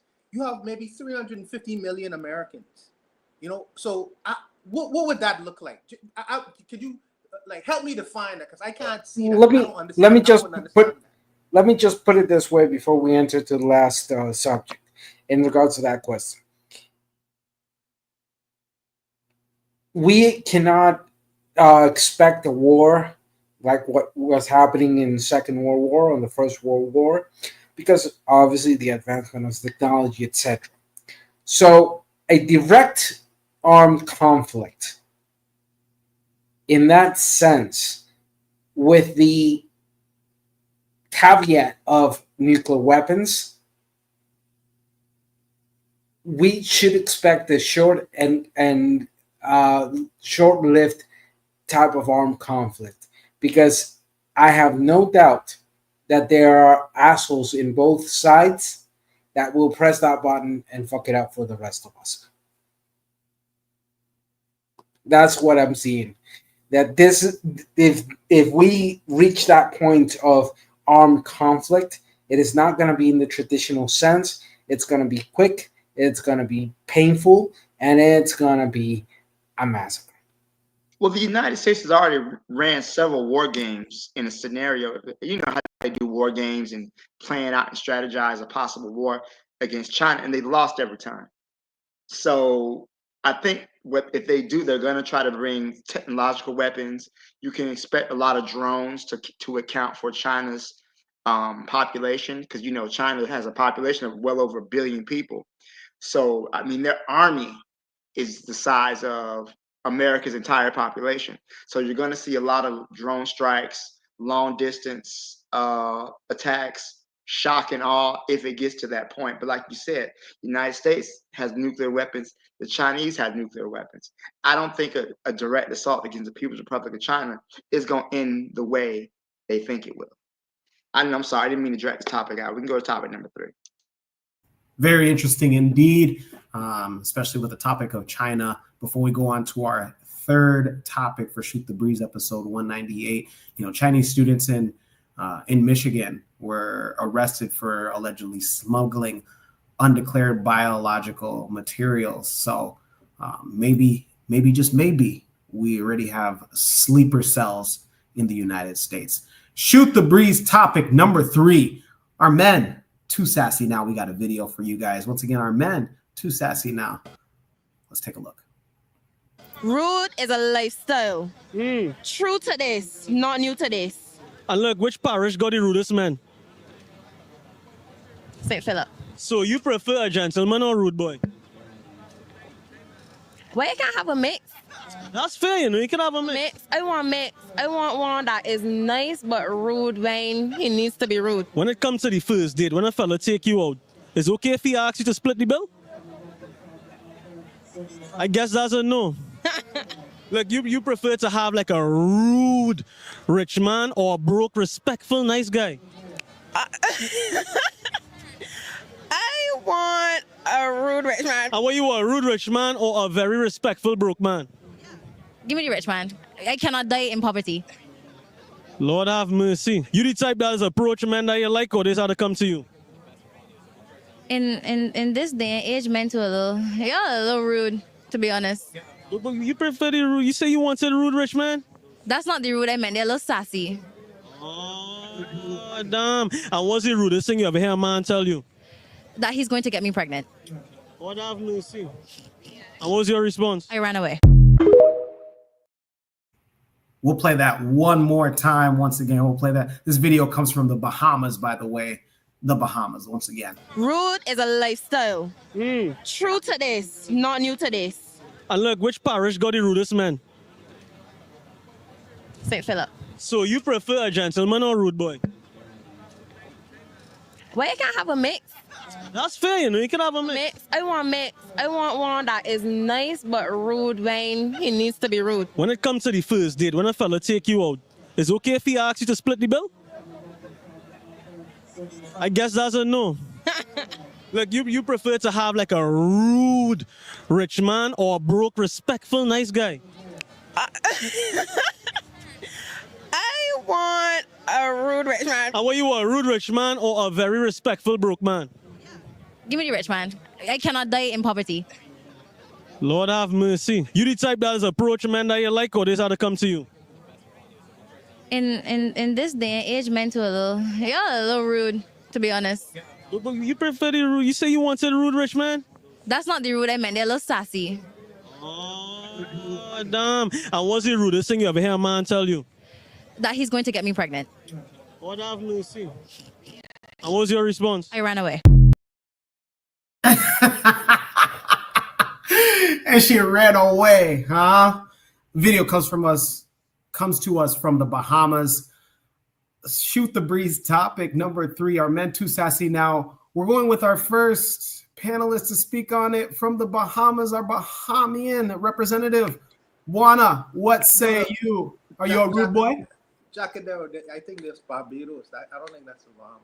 I think that's Barbados. But let me say this. I didn't know, telling a woman that you want to get her pregnant, is that a rude thing to say? Excuse me. Excuse me if I got the country wrong, but I don't know. Maybe you can educate us on. I didn't know that. I thought a woman would like something like that. It's like, I think that's like a sexy thing to say. I don't know. Maybe Would you consider yourself a rude boy then if you were to say that to a woman, Juana? To tell her I want to get her pregnant? Absolutely. I don't think that's is that a bad thing to say? I'm sorry. I don't. Maybe I'm thinking that's a good come on line. You know? it's like okay. Let me behave myself. Are men too sassy now? That's the problem. I don't know what men are here doing. I just think that there's a difference between being bold and comfortable in your own skin, and there's a difference between some men who are afraid to walk up to a woman and tell them what's on their mind, you know. And some men, it's okay to be like that because women will do it. Women are extremely. Some women are extremely confident enough to tell you what's on their mind, and I think that men should be confident enough to do the same thing. I think that the whole thing of being rejected, you're always gonna get rejected. If you talk to 10 women, if I tell 10 women I want to get you pregnant, out of the 10 women, I can find one to say, sure, let's go.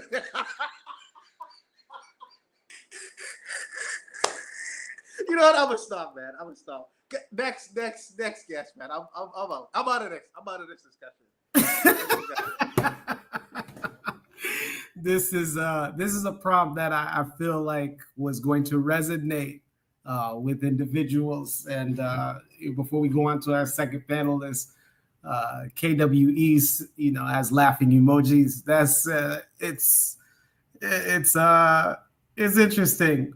Kofi, what say you? Are men too sassy now? Are men too sassy now from Barbados? The video from Barbados. Are men too sassy now?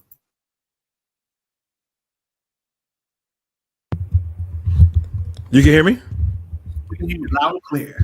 All right, cool. Yeah, so those are my Bayesian people on my father's side. I heard I got Bayesian ancestry on that side, so yes, I'm Bayesian people. Me, I know. I know about if men is sassy because I don't hang around sassy men. But in America, it's accepted. We can't say anything about it. If a man has feminine ways and things of that nature, I kind of, again, I can see that happening here. But for my respective home country, we call them people anti-man.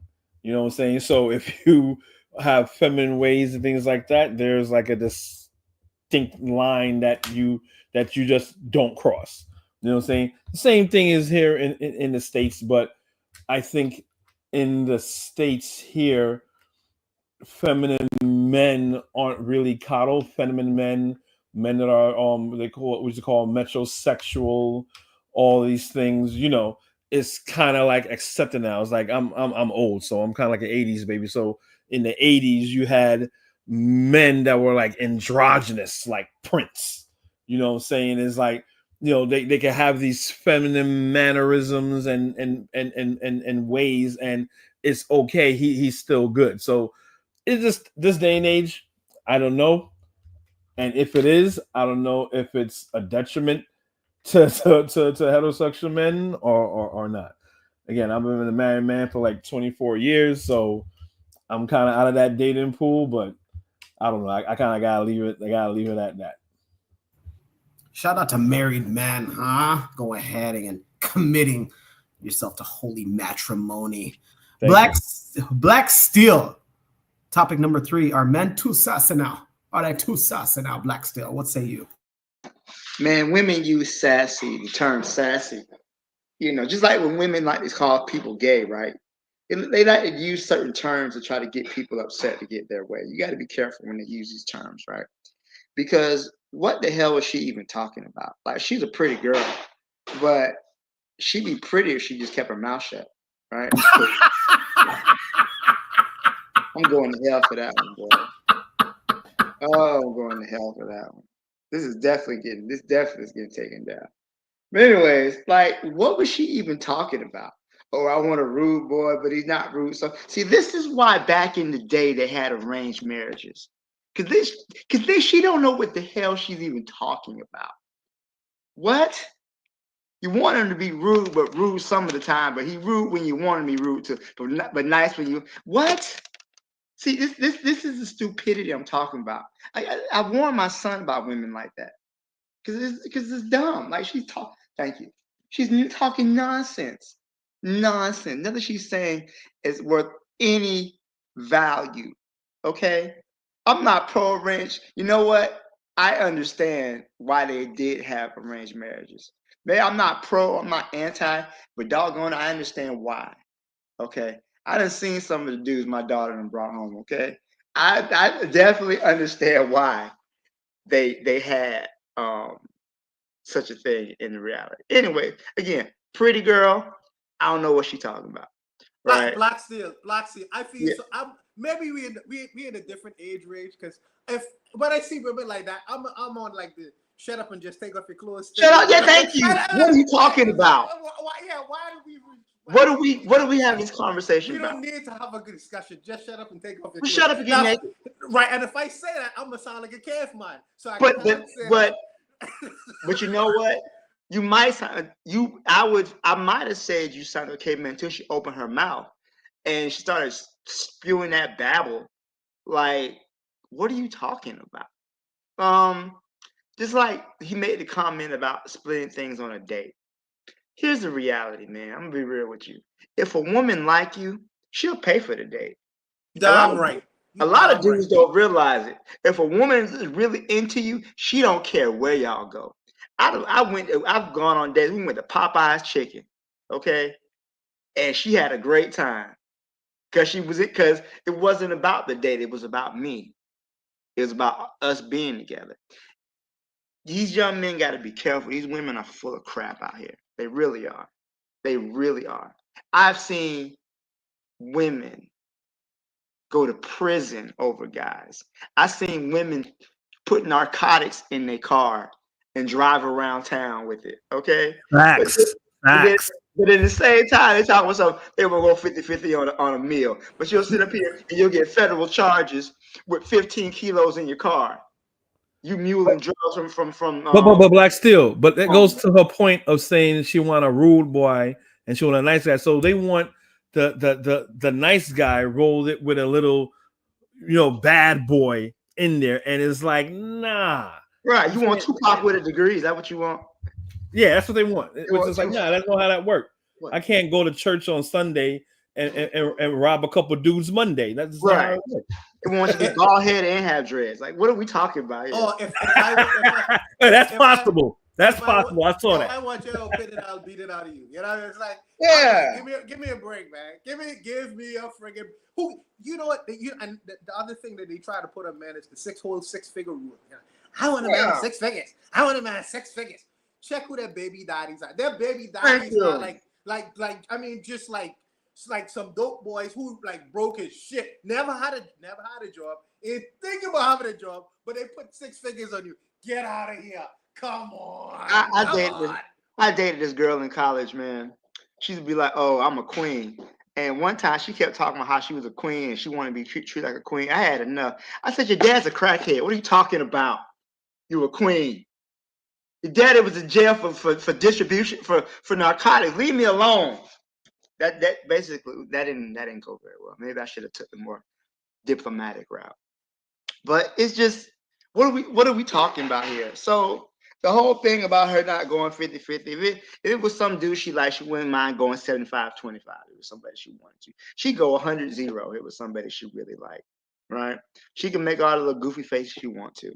We know the game. So no, men aren't sassy. I don't agree men are sassy. I believe that there's more men who are expecting reciprocation from women now. There's more men who are refusing to work themselves into an early grave so women can live a certain lifestyle, right?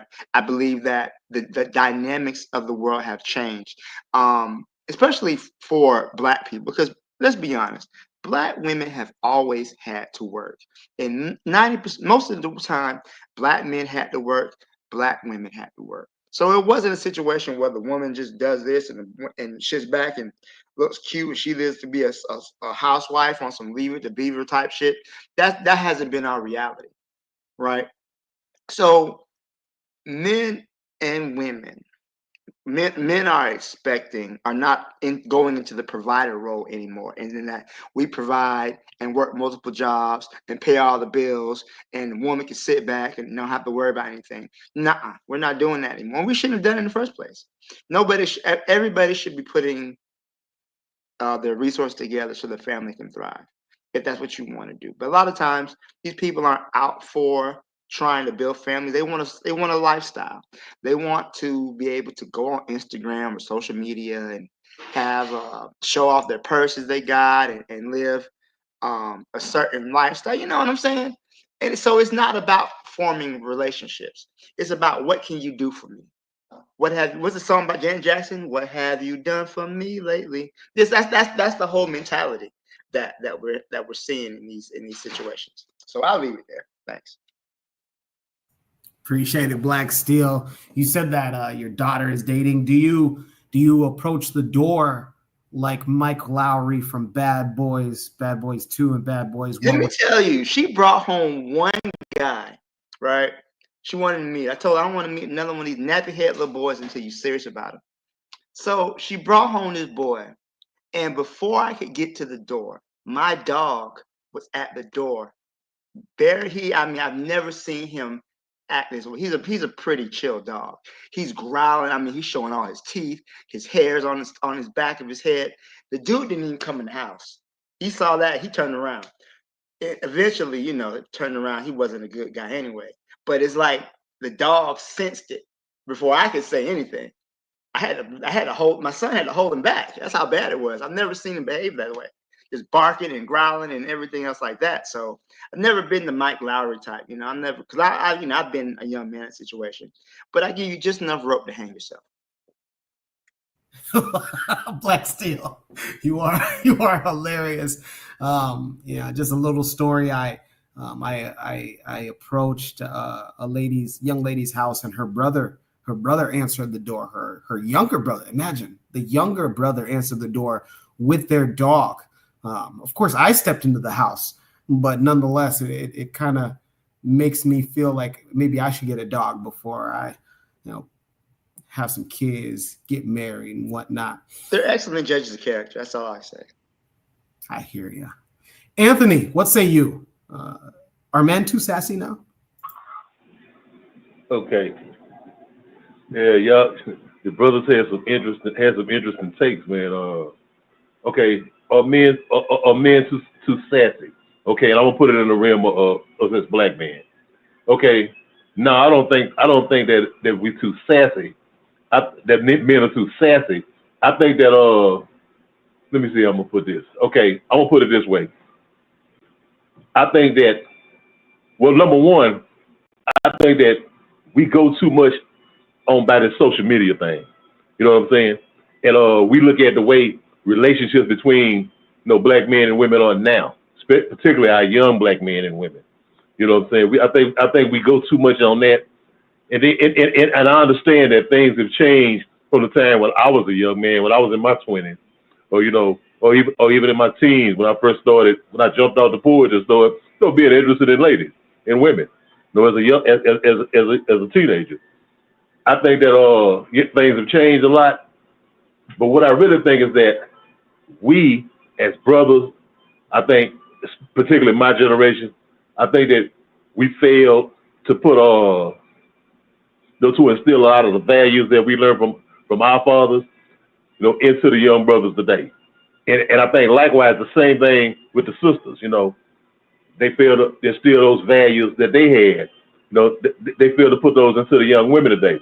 So now we got like we all over the place, and you hear stuff like this, what the young lady was saying, and you hear all kind of shit right now. It's the whole I don't need a man thing. I could do it myself. I mean, just all of the bullshit that we hear today.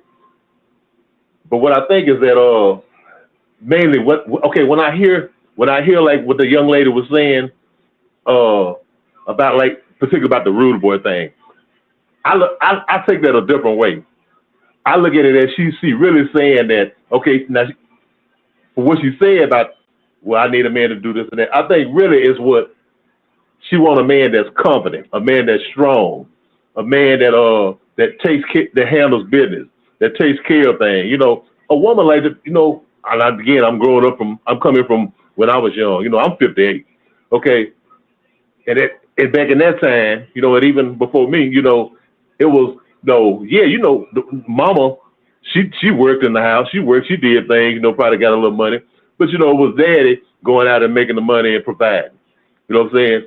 And I think that it's something in that in a woman's DNA, in a lot of our sisters' DNA, they long for that time where it's a man, a strong, powerful man, because women look for strength in a man. Okay, and they want a man who could, he gonna take care of me, he gonna protect me, he gonna provide, and all that. And I think that's really what she's saying when they talk about the rude boy. When you hear sisters talk about I want a thug and a gangster, it's not that they want a guy who gonna go out there and do all this crazy shit. You know what I'm saying? And it's really that I want a strong man, a powerful man, who I can just lay my head on his shoulder. You know what I'm saying? Who gonna take care of me and provide for me. Of course, we know things have changed these days. And these days, a lot of time, it take a man and a woman, to go out there and work and get that money, to provide for their family, for their children. We know that. But I'm saying, I think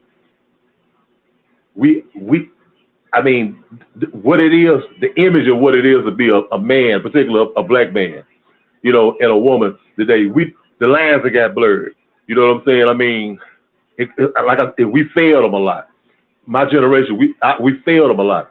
I mean, and I remember growing up, the image of a black man was, I'm not saying him personally, but your Jim Brown type guy where you see it on TV, a sister like a Pam Grier, a beautiful black woman, a strong black man, you know what I'm saying? And now you look at the images, what is it now? Man, your image of a brother now, of a strong brother now, is some Negro like what's his fool name? Like these one of these rappers or something, you know what I'm saying? Or 21 Savage or Lil Durk or Lil Baby and shit like this here. You know what I'm saying? And the image of the woman now is a Megan Thee Stallion or a Sexy Red. You know what I'm saying? And people the women of this generation, they look at them like, oh, that's what it means to be strong. You know what I'm saying? Or that's what it means to be this. And brothers looking at these fools running around like these guys are, these rappers and entertainers, like, well, that's what it is to be a man. It's total bullshit. You know what I'm saying? What I'm saying, the image, we got to rebuild our image. We got to redo our thing, man. We got a lot of damage. There's a lot of damage control, man, that we as brothers and sisters, conscious black brothers and sisters, that we need to do to repair that image, man.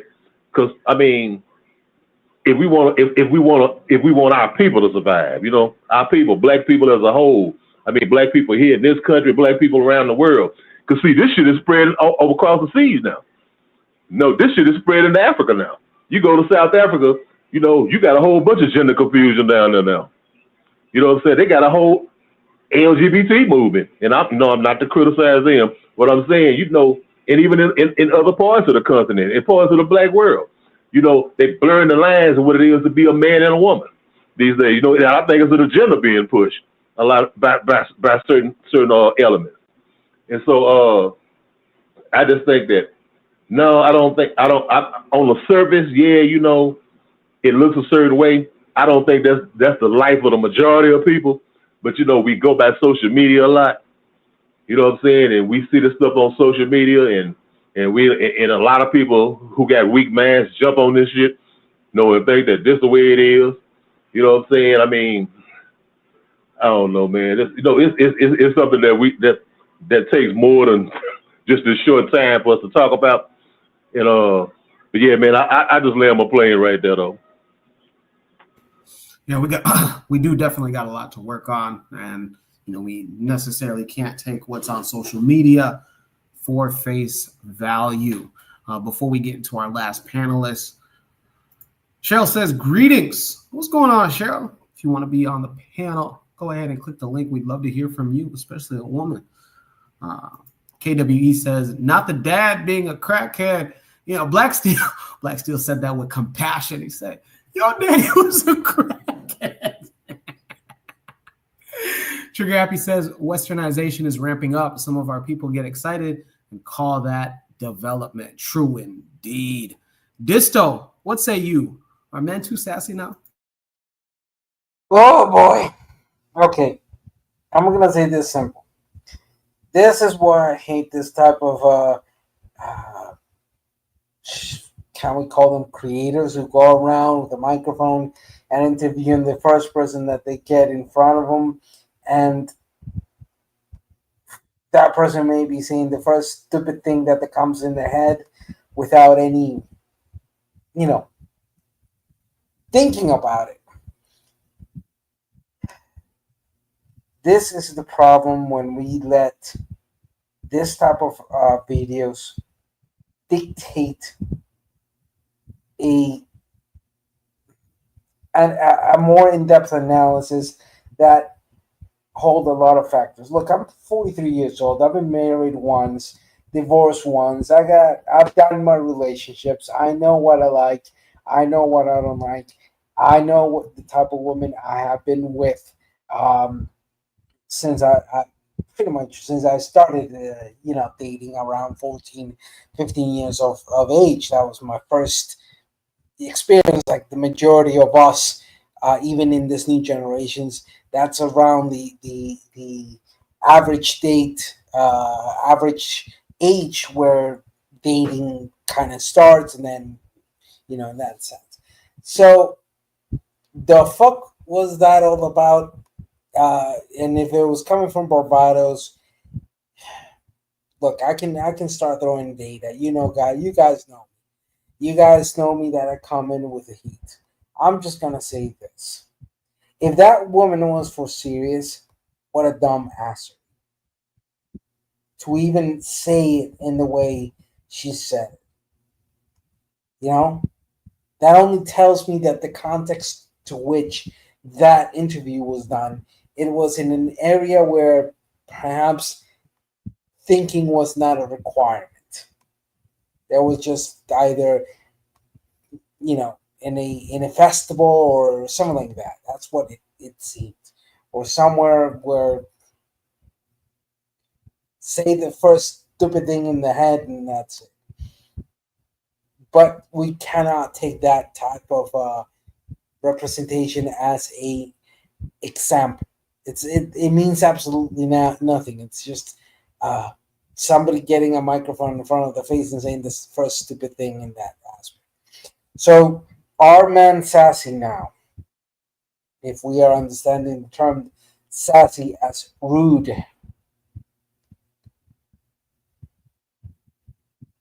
Based on what matrix? How are we parting on that? What are our pool samples to determine said thing? So I think that this is the problem when we talk about this interrelationship issues, that we let stereotype and misconceptions rule the conversation instead of real analysis in regards of the cultural, social realities that have an impact. And I'm just going to throw this out. For example, Barbados, last 2 years, there was a decline of domestic violence by the year 23, but in the next 2 years there has been an increment of about 21%. That's 572 reported cases of domestic violence in Barbados, compared to that's on last year, compared to the 471 cases 2 years prior. So this tells us that the interrelationship between men and women are still holding to the problems. And if we look at Afro-descendancy communities throughout Latin America and the United States, there's no doubt that there are humongous problems that community leaders have been unable to truly attend. And Catholicism, Islamic, and Judaism are part of that problem of enabling the continuing of stereotype. So I'm just going to say this. If you are a cisgender individual, or if you're gay or lesbian, etc., learn to have good fucking relationships. And the first thing to do so is be honest with your fucking self. I'm just gonna leave it at that. And yeah, I'm having a headache right now with this stupidity I just heard in that short, what was it, 40-second fucking video. So wait, are we defining sassy as being homosexual? Because I didn't get anything. No. Why are we defining sassy?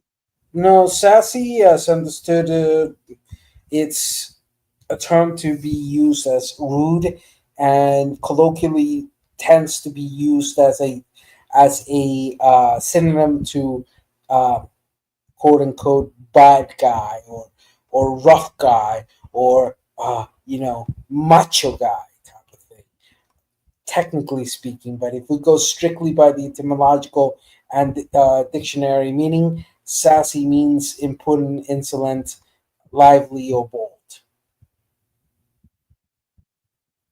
I don't know. I didn't know the definition for the sassy. In my generation, and me and this one, the same generation, but I thought that sassy was kind of like you saying like you somebody's gay or some stuff like, I don't know. But I guess it changed. I don't know when the definition changed. Because it meant feminine when I was around. So I guess now it means bold and manly. I don't know when it switched. When did that switch, Jack? No, that never switched. The definition has never switched. The colloquial use, depending on where you're at, for example, an Anglo-speaking world, the term sassy had several meanings. It had the meaning of rude individual, insolent individual, but in the early 50s, 60s, that term in Anglo world then became associated with LGBTI or gay culture. But it was a misconception, a misconstruction of the word in itself. If you look and just freaking put sassy definition, you'll see that the Webster English Dictionary as well as Oxford English Dictionary tells us that sassy means lively, bold, and full of spirit or cheeky. That's why the full spirit and cheeky aspect of the word became associated with gayness or the stereotype idea of gayness, and the etymological aspect of the word sassy, outspoken, impudent, or cheeky, from 1133, alteration of the word saucy, which is of Middle English in that sense, or it's also related to the word of sassily or sassiness.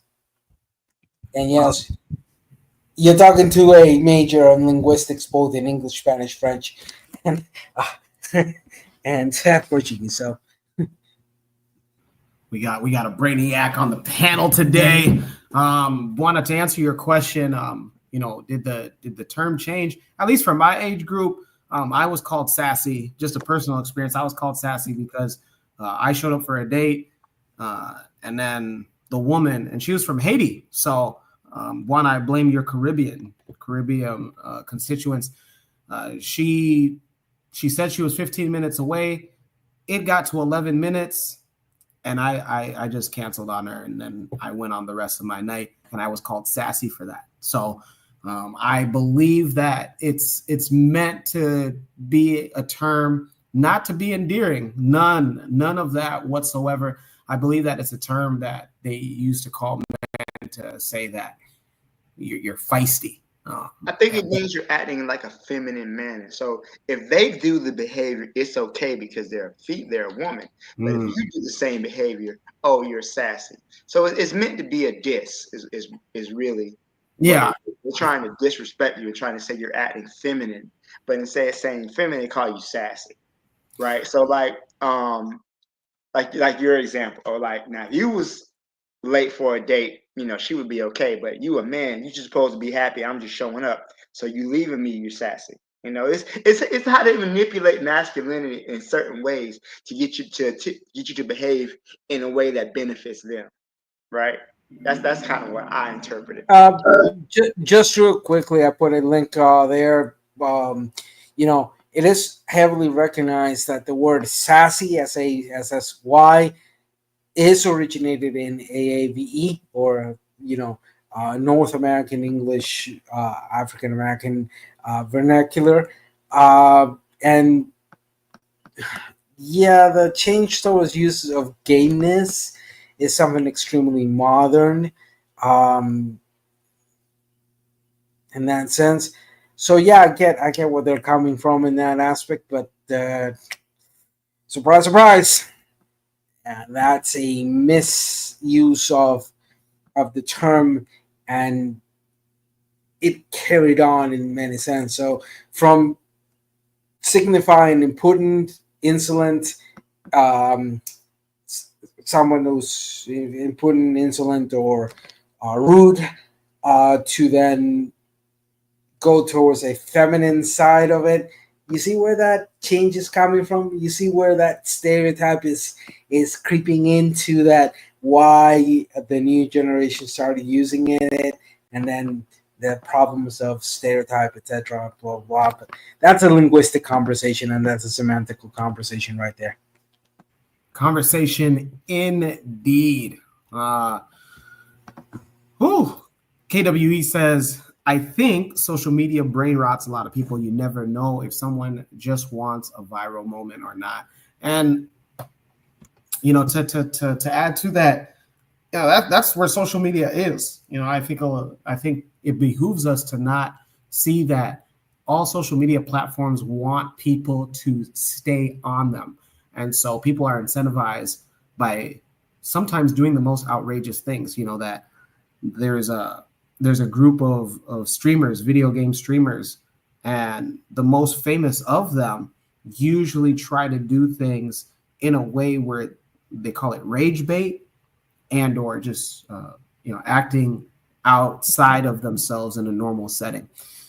Nonetheless, let's get to our next panelist. We got Amma. Amma, what say you? Are men too sassy?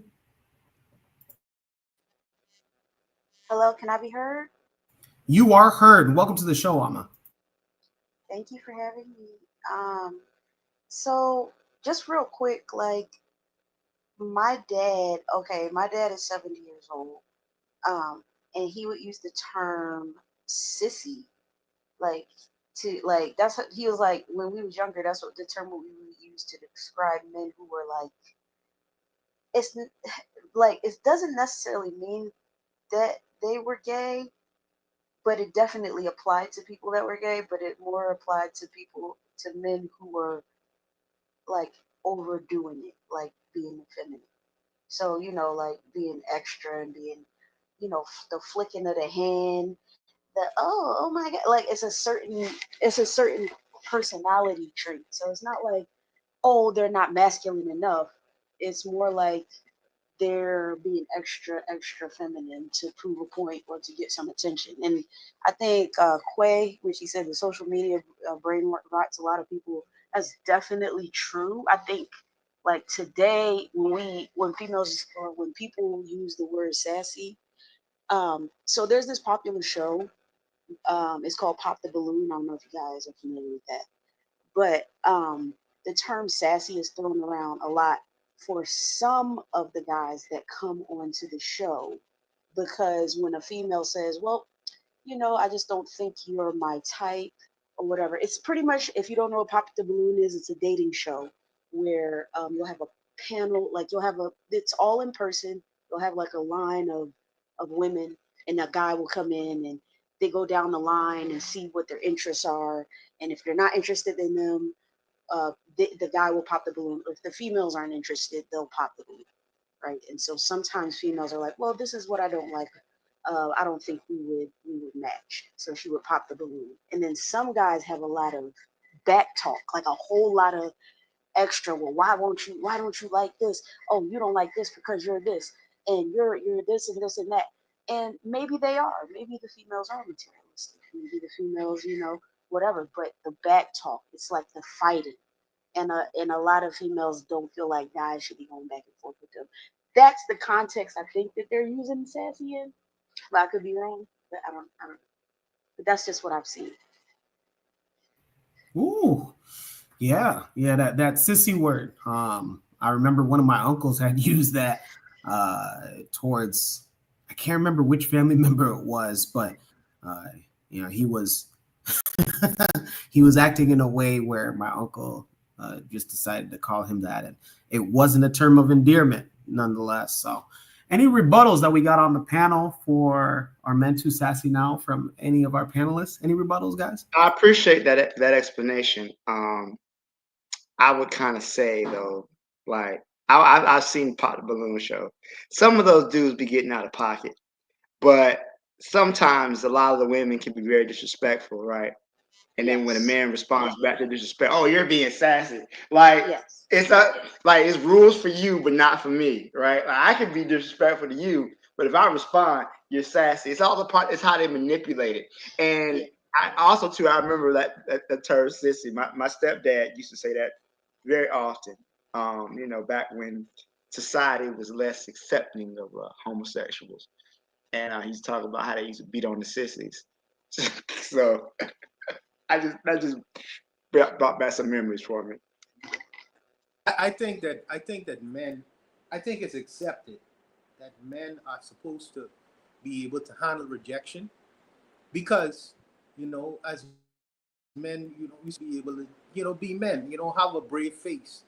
But I think that as the social contract between women and men has changed now, and I think that men are more expressive, where in the past, you would tell them, well, I don't like you. But I think what's happened is sometimes some of the ladies have become disrespectful. Because my lady did draw me into the Pop the Balloon thing. I never used to watch this shit, but she was, when I would go in the room, she would always be watching that shit. So I got caught up in it. And sometimes the women are disrespectful in their rejection or their rebuke. They don't just say, well, I don't like this guy. They say, well, oh, he have funny hair, or look at his shoes. They have to be disrespectful about it. So I think that the men are not quiet about it anymore. They respond. And I think that's okay. It's okay to stand up for yourself and not just accept abuse. You know what I mean? Rejection is one thing, but abuse is another thing. So I think it's okay if they think that's sassy. I think it's okay to be that way. I think you should stand up for yourself. Yeah, I see that. Because, well, to me, Pop the Balloon is, first of all, the whole concept is just crazy, because the females are extremely materialistic. They're all looking for, almost all of them are looking for the same thing. They want a guy that's like 6'4" and super masculine and super muscular and all of this, and they all look for the same thing. They're all like they're all shallow, right? The majority of them, the vast majority of them are very shallow. But there was this one guy in particular where the females were just like, they would pop the balloon, let's say, because of his height. There was one guy in particular. It was this very viral video, just making its rounds, whatever. And she popped his balloon because she said, well, respectfully, she was a tall girl. She was tall. And he was shorter, a lot shorter than her. And he was like, it's the height for me. I can't really do the height. And he was like, well, why you gonna pop my balloon because of my height? You just a follower. You following all these other women. She was like, okay, that's okay. Next. Is it the plumber guy? Is it the plumber guy? The guy was he was so extra, and he was mean, and he was coming at people on social media. I was just like, this, and just like what Quay was saying earlier, I think it was just a viral moment for him. He just wanted to. I feel like he just wanted to get a viral moment, but I think he was also he was really upset because females kept denying him, but they were not being mean to him. They're still shallow. Don't get me wrong. They're still shallow and they're still materialistic, but they weren't being mean to him. And he was just trying to go back and forth with them, and they were like, "That's a little too much." So Now the worst person was the doctor. You saw the doctor. Oh no! Doctor's Oh the worst. God! I feel like that was staged. That had to be staged. Yeah, because he was so arrogant and belligerent. It was like, no way. But even if it wasn't staged, we all know people like that. Like I know quite a bit of people like that are full of themselves like that. So it's sorry to interrupt just real quickly. In reference of it, I had the term sassy as itself. I uploaded another link. I couldn't get it out of my head, and I really wanted to say it real quickly. The way I've heard in English sassy being used was referring to black women, not men. Most of it. And based on my studies, in that sense, it does incline towards that. And since the sister brought up the other word, sissy, I think that's where the confusion may be deriving from in that sense, because sissy would refer to a feminized behavior or attitude of a man. That's all I wanted to contribute on that. Got a lot of education coming from Disto. I appreciate you. Well, man, I did not think that we'd be at this part of the final hour on the second to last. We'll see if we can get to topic number 5. In the meantime, let's go ahead and move on with Shoot the Breeze topic number 4, and that's, can you judge him after his own rejection by his women? Once again, can you judge him after his own rejection by his own women? This comes to us from the Shoot the Breeze chat. If you don't already know, we have a Discord. Again, that's the Bitter Medicine podcast Discord, and Shoot the Breeze topics, where you can submit your own topics. If you're not already a part of, go ahead and join. What are you waiting for? What are you waiting for? How's that old commercial go? What are you doing? You just sitting, sleeping around, huh? What are you doing? We got a video going with this one. Let's go ahead and take a look. Up, not never. Then I got a white woman, and because I got money now, it's like you don't like sisters. Y'all ain't never gave me the time of day, and when I tried, it was like I was nerdy, weird, ugly duckling, and nobody wanted nothing to do with me. And now I'm supposed to, you know what I'm saying? Like, that's my experience. And then if y'all don't like me, and we know it happens because it happened to black little girls. Yes. It happened to black boy where you just ain't it. But then now if I go date something else, I hate myself. If I do shit, you made me feel like that. You know what I'm saying? Because y'all never wanted nothing to do with me. So it's on both sides. But at the end of the day, if I go with where I'm being shown love, what's the issue with that? Y'all ain't like me growing up, not never. Then I got a white woman, and because I got money now, it's like you don't like sisters. Y'all ain't never gave me the time of day, and when I tried, it was like I was nerdy, weird, ugly duckling, and nobody wanted nothing to do with me. And now I'm supposed to, you know what I'm saying? Like, that's my experience. And then if y'all don't like me, and we know it happens because it happened to black little girls, it happened to black boy where you ain't, they don't, you just ain't it. But then now if I go date something else, is, oh, I hate myself. If I do shit, you made me feel like that. You know what I'm saying? Because y'all never wanted nothing to do with me. So it's on both sides. But at the end of the day, if I go with where I'm being shown love, what's the issue with that? Y'all ain't Pig shit. Straight up pig shit. Before we get, I know this is pretty controversial video. Before we get into it, yeah, I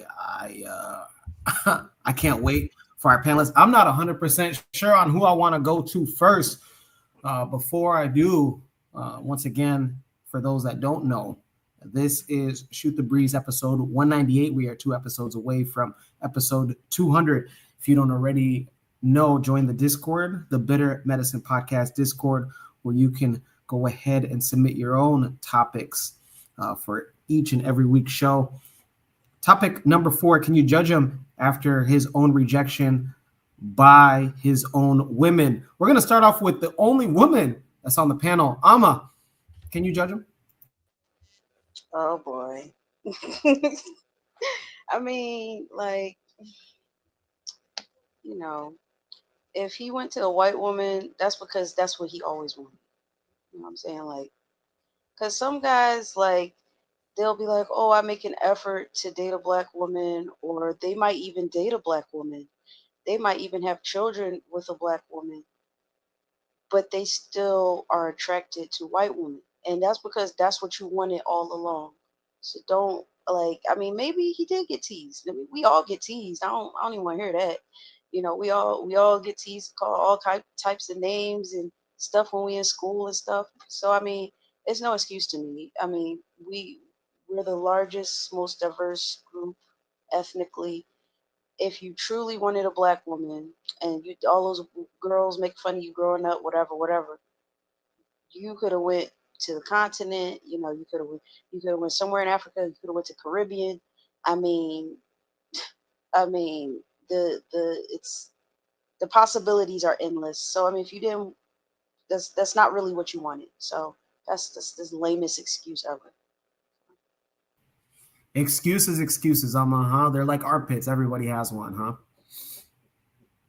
Absolutely. Disto, what say you? Can you blame him? Not doing it anymore. Disto, you're on mute. You're gonna have to remute. You're gonna have to read. Oh, sorry. Just to grab this whole concept. Excuses are like an anus. Everybody has one, and not all of them are clean. Woo! Okay, go ahead, Disto. So I'm just gonna say this. This is why I hate this type of podcast or BS where people are talking from their anuses. Because an anecdotal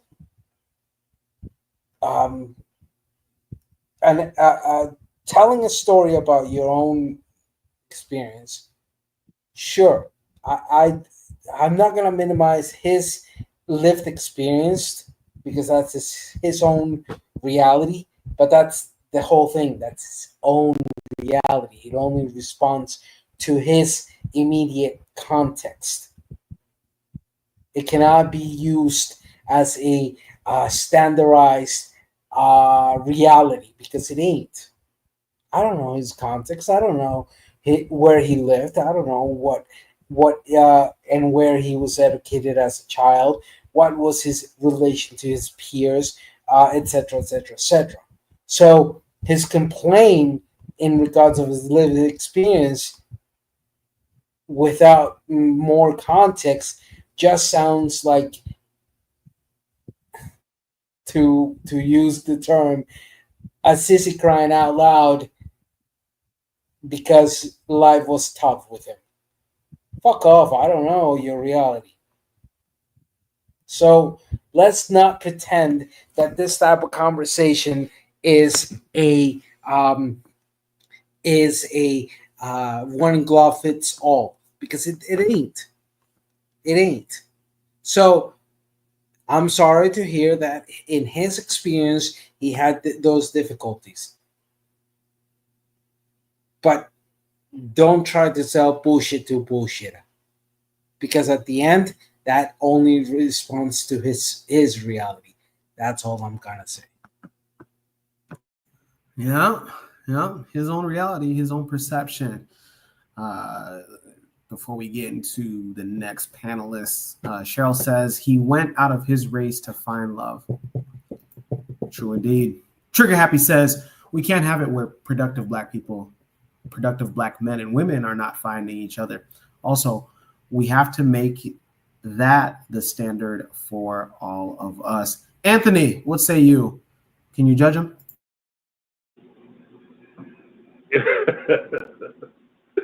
I mean, you know what, man? I could go so many places with it. But okay, I'm like this here. First of all, okay, I'll say it like this. Okay, first, give props to the sister Alma, man. Welcome to the panel, Alma, man. I don't know if everybody welcome Alma to the panel. But yeah, it's good to have a sister's voice. On not just this topic, but all of our topics anyway. But I like to say that I'm gonna say this right here. It reminds me of Shannon Sharp, and not just Shannon Sharp, but it reminds me of James Earl Jones. It reminds me of Harry Belafonte. You know what I'm saying? These Negroes said it was some of the same things. Okay, I remember Shannon Sharp, and this was just a couple of years ago. He said, somebody attacked him for his interracial relationship.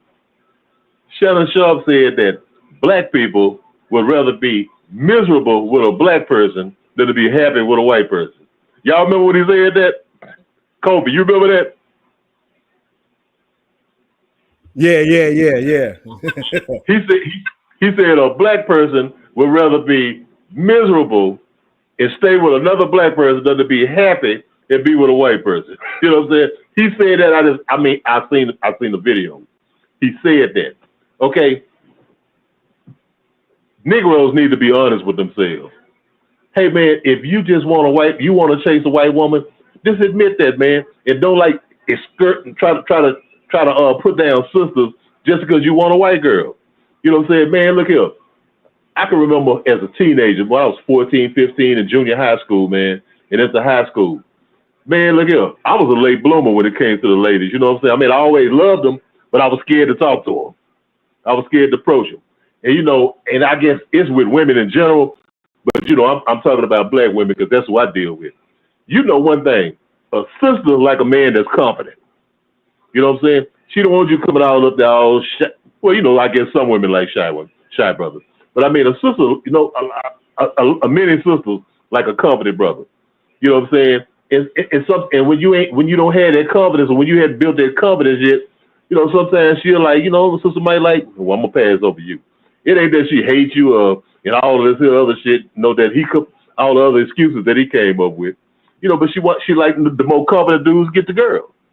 All of us brothers on the panel, we remember that in high school about that one particular guy that all the girls like, or that guy that got most of the girls. You know what I'm saying? They had us sitting down like, damn, man, what he doing? And and we might have thought it was this or that. No, it was because he had that confidence. He had today they call it that swag. You know what I'm saying? He had that swag. And so he was the guy, whether he was the quarterback of the football team or he was just that guy on campus, who the girls like. Well, I'm saying Negroes, some Negroes are so insecure about them damn selves. You know what I'm saying? And so, like I said, lack that confidence, whatever, or self-esteem, whatever, because that's really what this is. It's like a self-esteem issue, And then, but Negroes like him, he'll put it on some other shit. Oh man, the black girls didn't like me. You know what I'm saying? The black girls didn't like me. Okay, so now that I done made something by myself and I got some money, I'm gonna go over here and date old Becky over here. You know what I'm saying? Or date whoever. You know what I'm saying? Yeah. Okay. And we know how this shit go. I can remember remember James Earl Jones, and I seen the video too when he was saying how a black woman can't do nothing for me. You know, he was one of them. Once I got successful, the hell with black women. Harry Belafonte, who was a hero to a lot of us brothers. Well, not me, but I'm saying he said the same shit. You know what I'm saying? A black woman can't do shit for me. He actually said it just like that. You know what I'm saying? Because he talked about how sisters used to put him down, how sisters used to look over him. You know what I'm saying? But I'm just saying, you know, it's just, we got to just be honest. Instead of putting sisters down for this shit, just go on and admit, man, you want Becky. You know what I'm saying? You want the white girl. And go on and do that. You don't have to lay there and go through all of this bullshit. You know what I'm saying? And say this is the reason and that's the reason. Okay, yeah, like this so said, yeah, maybe you did go through some shit. But okay, so 1 black girl, 2 black girls, 3 black girls, 4 black girls put you down. Okay, now you know if it's 46 million black people in this country, let's say 23 million of them women. You got 22 million some other sisters who you could have choose from. You know what I'm saying? Well, you got millions of other sisters to choose from. No, all of them didn't do that. You know what I'm saying? You talking about just a couple of sisters, or how many ever sisters that you went to that put you down, at the way you look at it, that rejected you, and now you want to put that on every sister, every black woman, and say that black women didn't mess with you. No, it was those couple of black women that you stepped to that didn't like you, or that rejected you, or didn't see in you what you thought you was. You know what I'm saying? So, yeah, man, that's just an excuse, man. I think he's just a buster and a weak ass dude. You know what I'm saying? For that shit. Not for feeling how he feels for being rejected, but for the fact that you want to blame somebody, blame sisters, for that, and say this is why you choosing somebody else. No, man, that just go on and admit it. You wanted that in the first place. No, and I'll knock off right there. Yeah, it sounds like he was dealing earlier with insecurity issues. Before we get into our next 2 panelists, Cheryl in the chat says, if it's not Becky, it's Maria or Ling Ling. If it's not Despacito, it's Tokyo Drift, Fast and Furious. You guys are crazy in the chat. Cheryl also says, Shannon and Charles Barkley love playing in the snow. Interesting. Juana, what say you? Can you blame the brother? Here's what I think. I think that he is painting with a very broad brush in terms of the women who he's met and the reasons why he say, well, now I'll start dating white women.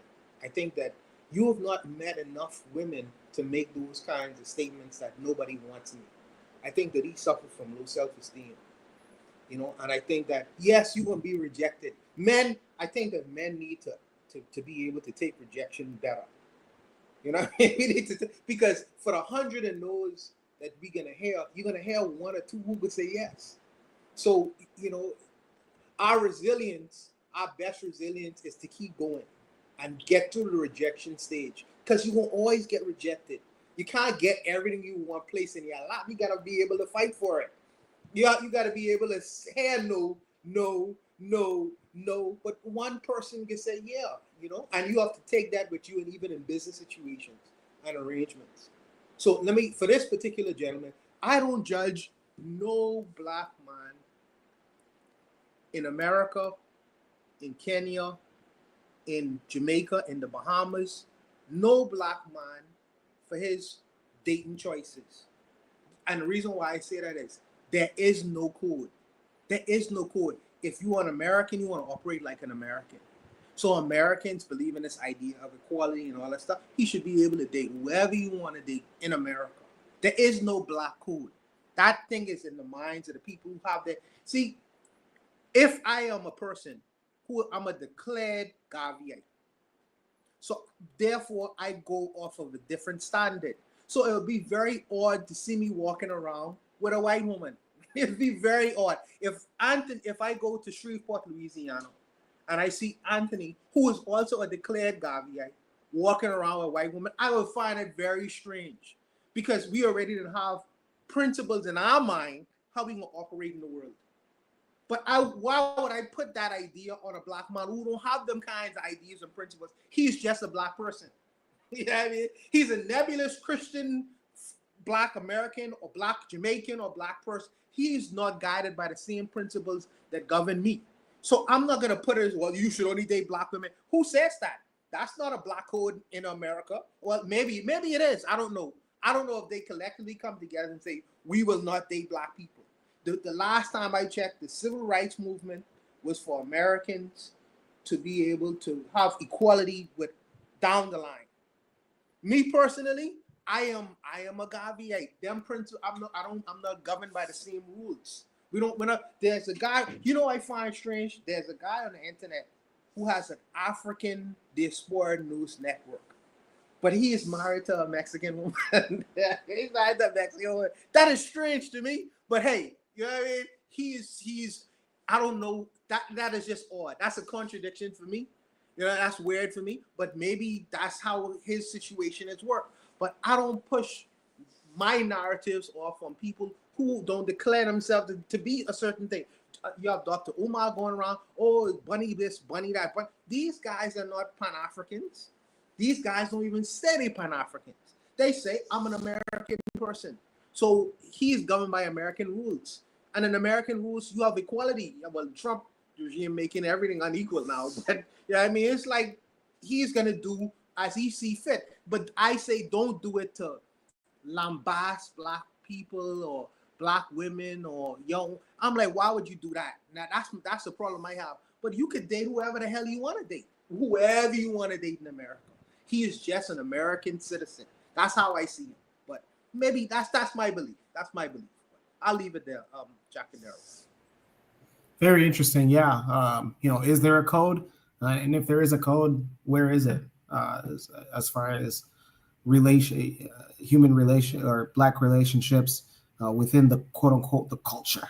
It's what Gen Z and millennials are calling it, the culture. You're doing it for the culture, and what are you doing for the culture? Is there a code for it? And is it time that we, as Pan-African nationalists, bring up a code of conduct and enforce it? Because at the end of the day, you can put whatever it is on paper, but it's only as good as what you enforce. Black Steel, what say you? Do you judge him? Should we judge him? You know what? I'm of two minds on this situation. So on one hand, right, I don't judge him, right? Because if you want to date white women, go ahead, bro. Like, that's what you want to do, you do it, right? End of the day, we're not gonna get everybody on the same page, right? We're never gonna be all Black people to be with Black people. And that's the reality. I think these type of conversations are very dangerous though, because most Black people tend to be in relationships and build families with other Black people, regardless of what the media says. The media often shows a Black man with a white woman or a Black woman with a white man or whatnot. And, we have in our mind that, all the Black men are marrying out or dating out. In reality, most Black people stay within their own racial group, which is pretty much normal, right? It's not really, to me, I don't think it's that big of a deal. And it never, to me, it's not, and you want to date a white chick? Whatever, man. This dude ain't claiming to be no Pan-African. He's not claiming to be no revolutionary, right? He's talking about, when he was younger, he was growing up, he was in his formative years. The sisters didn't show him love, right? Okay, it happens, man. It happens. I don't know if anybody here watches the show called The Sopranos, but something Tony Soprano said. He said, "Yeah, all right, but you got to get over it, right? Yeah, girls hurt your feelings, but you got to get over it, right?" So he already counted himself out the game, talking about some Black women didn't find him attractive, and like Anthony said, those Black women might not have found you attractive, but the reality is there's millions of Black women out there, right? There's plenty of Black women who have different interests and different hobbies and different likes and desires, but you painted all the sisters with a brush, right? Some women they might like them a roughneck. Some women might like them a cultured dude. maybe the high school, and again, we're talking about high school, probably 9 times out of 10, high school, early adulthood, right? So dude was like, I wasn't getting shown love, right? And that's fine. Okay. White girl showed him some love. That's where he decided to go. I'm gonna be real with you. A young man, young horny man, he don't really care where it's coming from. So if the black girl wasn't trying to give him the time of day, the white girl was like, okay, I can suck a golf ball through a garden hose. Guess what that young man decided to do? Okay then. It's not brain surgery, right? Sex is primal. Human beings are primates. He was trying to crack something. The white girls wouldn't let him crack. The black girls weren't. Okay. What I take issue with,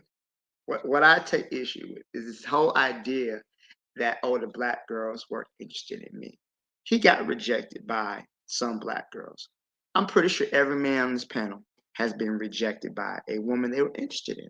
And it's not a pleasant feeling, but it's life, right? But to say, oh, well, I'm not gonna date black women anymore. I'm just gonna only mess with white women. I think that's kind of ridiculous. All right.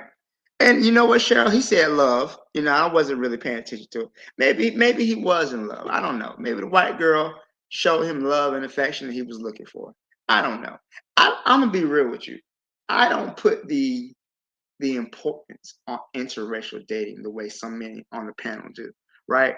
Because I know there's no way to control it, right?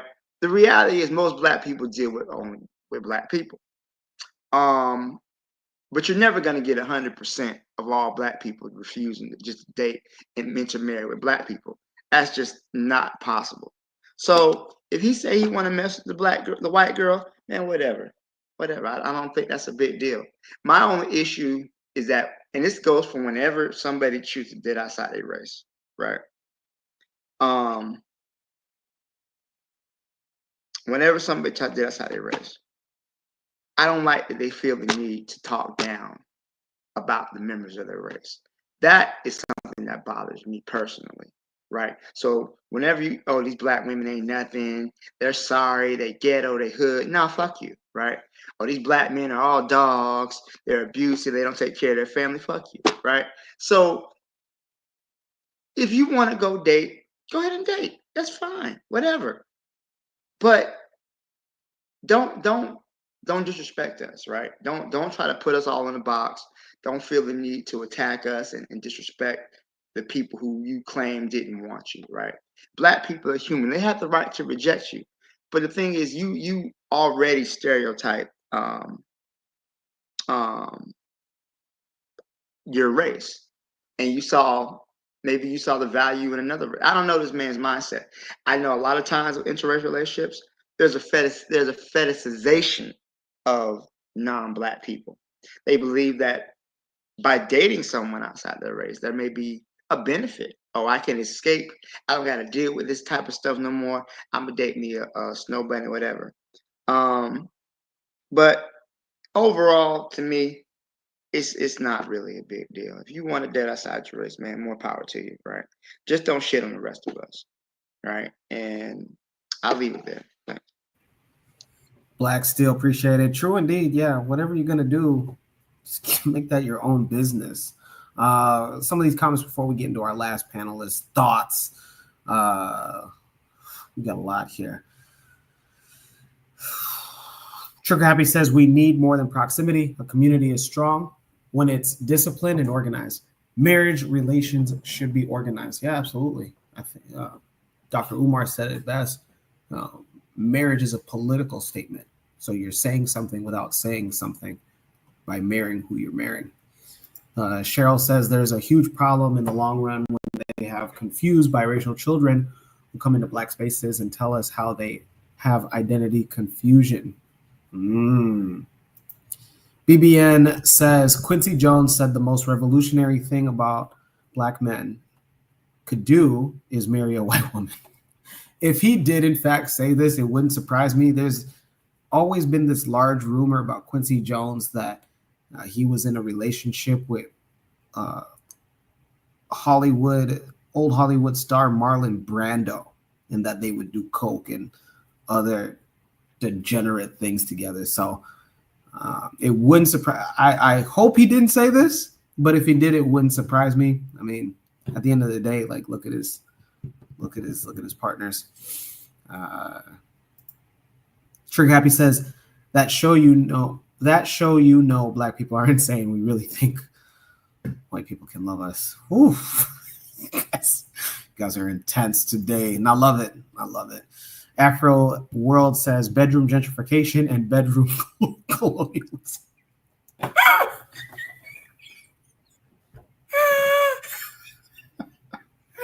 I don't think you guys understand. This is the time that I get to laugh. I love this show for more reasons than you guys think, and it's because I love how unfiltered you guys are. With that being said, let's get into our last panelist's thoughts. Kofi, what say you? Should we judge him? Can we judge him? Hell yeah, I'm about to be on my Dr. Umar shit. This is bullshit. Here we go. We're winding up. Man, look. Now, I do agree with people when they say finding disdain and discontent with people like this and talking about them has nothing to do with changing their minds. It's putting a spotlight on self-hatred. It's putting a spotlight on you being deluded in thinking that you're picking white people over black people, that other black people got a problem, not you. That's the shit that drives me crazy. The thing that drives me crazy when they say, he also said it, and a lot of people that do interracial relationships, they always say this thing, love, and you can't help who you love. That's bullshit. That is bullshit. You're going to tell me you already have a preference. You know what is, and I tell people, if you're a type of person that's like, you know what, I would never date a woman that is 5'9" and have brown hair. And I see you a year later and you with a woman that's 5'9" and have brown hair, I'm like, whoa. Dude, you must love her because you have a preference of not dating a woman that's 5'9" and have brown hair. So we come into the dating game with choices. He's telling you, he already eliminated, according to him, other people did, but he already eliminated all black women out of his pool of dating. I have given up. I'm not dealing with black women no more. So when you're dealing with a white woman, you be with a white woman and say, oh, we fell in love. Yeah, that's what you were looking for. That's what you want. It has nothing to do with love. I'm not saying you can't fall in love with her eventually, but you excluded black women out of that arena. So what are you talking about? Yeah, oh, I love her. Okay, so what? Doesn't mean nothing. You love that white woman in spite of black women. That's your problem, right? That's your problem. So when people say, "Oh, you can't help who you love," that's to me, that's always bullshit, right? And that's my whole thing. He's doing it out of spite, and I think that's the reason why I do it. Now, I'm saying this because I have family members that do that, and and you try to. I'm not saying my experience, everybody else's experience. You ask them, you grew up in a black family, black mother, black father, aunts, uncles, dating black people. You grew up in a neighborhood where it's not majority blacks, not majority white. It's pretty much you could go wherever you want. If you want to just mess with black people, you can just mess with black people. You want to mess with Hispanics only, so on and so forth. So why do you go and you only mess with the white people when it comes to dating? And the shitty reasons they give you is laughable. Oh, well, I can't find it like this guy. I can't find a woman, that's really my type. Why? Because she's white? No, color has nothing to do with it. So why are you always bringing a white woman home? Then they get mad at you. To the point where right now, I'm going to personalize it. To the point you could get with a white woman or a white man. And that white man and white woman that you're with is not racist. But guess what? After you get a whole bunch of white people together, there gonna be some racist motherfuckers in there. One of them. Oh, I got 2 white friends. They're cool as hell. Okay, cool. Then 5 more, 8 more, 9 more. You gonna tell me none of them is racist? It's just the numbers. And I'm saying that to say, I have a family member. They have a child together. There's a little girl, beautiful little girl. They can't take that little girl to their grandmother because the grandfather doesn't like the fact that, the girl is black. She's half black.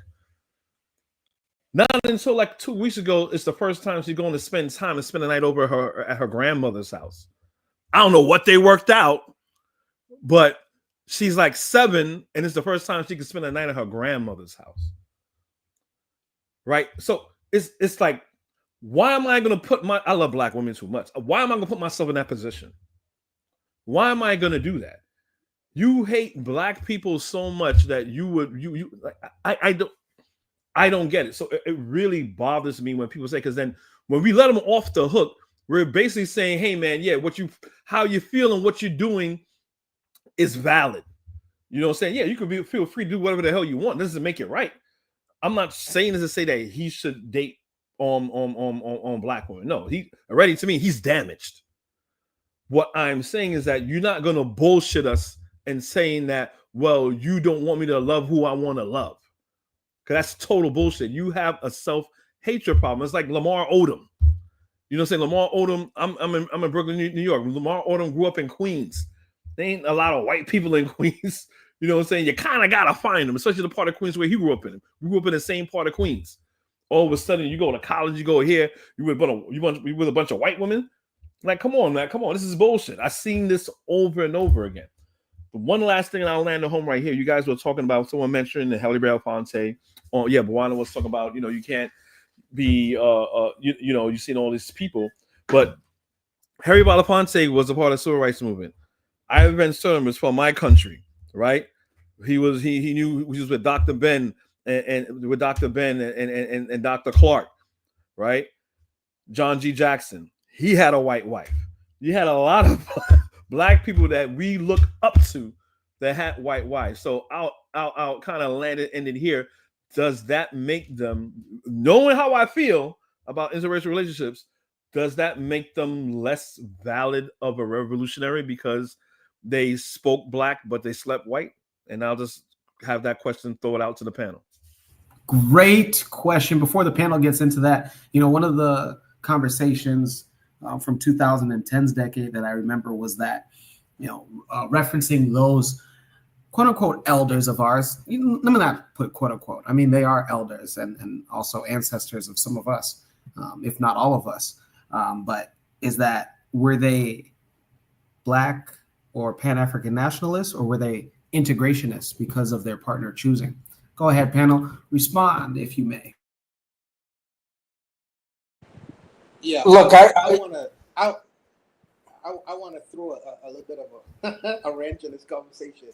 So when I hear the female sisters, when I hear them talk about, you must don't like black women, or you have self-hatred and stuff like that. Okay, so I want to throw a bit of a wrench in this. So Don Lemon, Billy Porter, and Lee Daniels, right?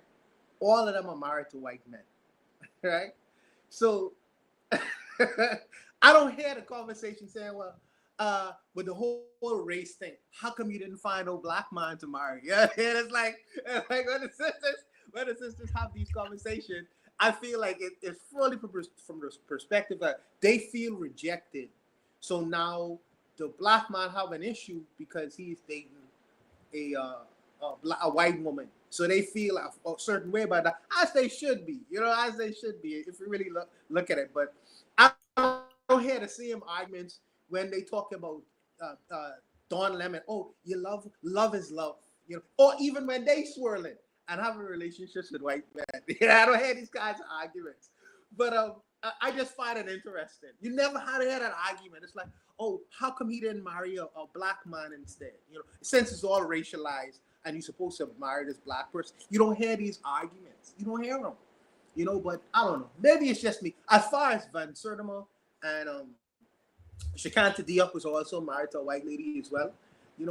They faced many criticisms during their lifetime in terms of their preferences. They faced heavy criticisms for that was not overlooked when they was alive. Let me just say that. Maybe let's be clear with that. They was heavily criticized even after the deaths.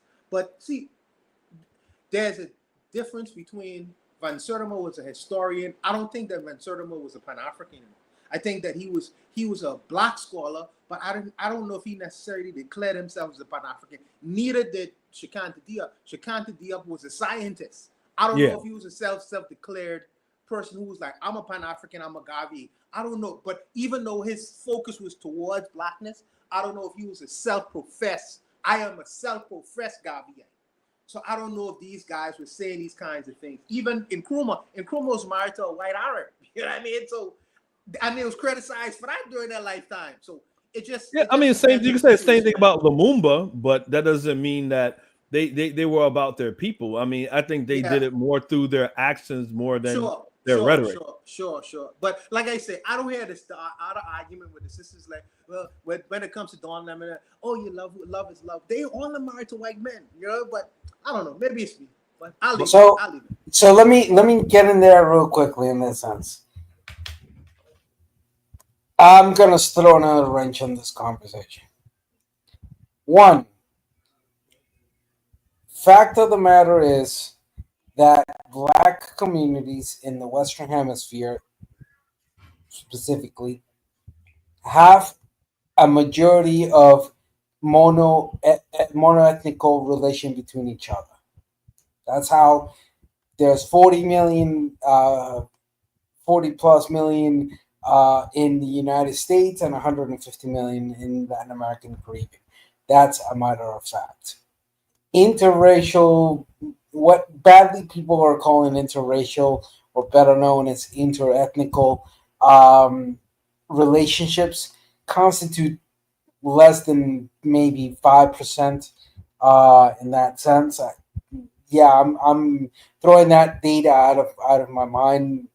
Anybody can gladly verify that. So let's be freaking real. Love is about proximity, but also the capability of each person to understand what they want, you know? And I agree. Look, man, I'm 43 years old. I've been dating since 14, 15 years in that sense, since I was 14, 15. So more than half of my life, I've been dating women. And I've lost count how many times I've shot my shot and got my ass so handed to me in rejection that it does sting. There's no denying. At the moment you get rejected, it stings. No one can tell us otherwise. But you get over it. You learn to get over it. And, well, eventually you meet somebody different. And you say, okay. But no one's answering my question. Hold on. Okay, go ahead. Okay, rephrase your question. Let's. My question is that you have Pan Africans like Harry Belafonte, Anta Diop that did a lot of work in for Black history and for a lot of contributions, but they married white women. So basically, they slept white, but they spoke Black. Are there less men because they slept white? That's my question. No, simple as this. Cool, I don't agree with that at all. No, I don't. No, I don't, and I'm going to answer it in this way.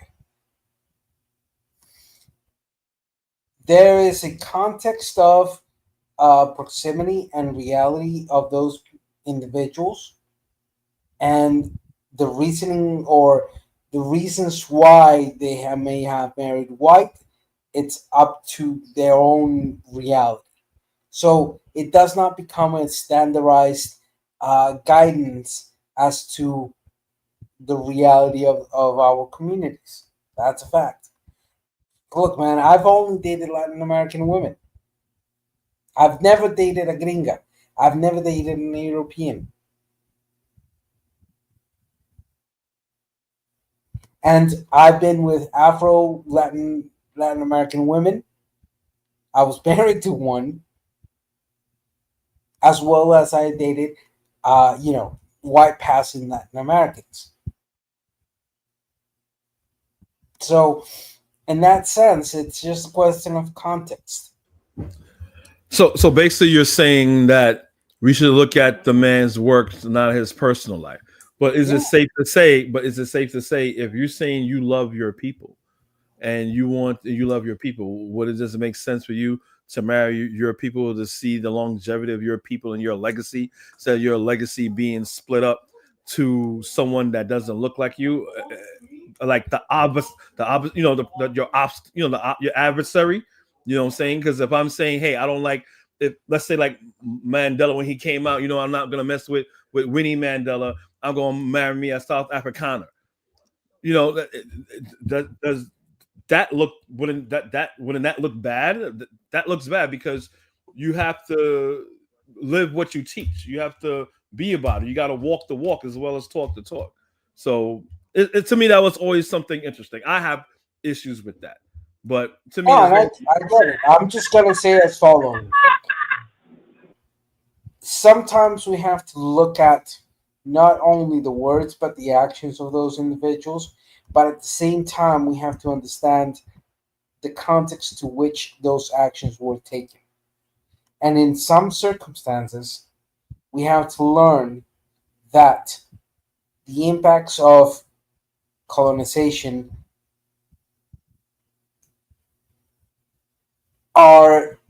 have different roots in the way people make decisions and how they approach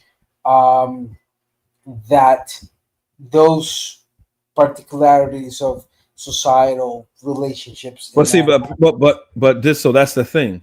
These are men that know the pitfalls psychologically and historically of what white people have done to them and their people.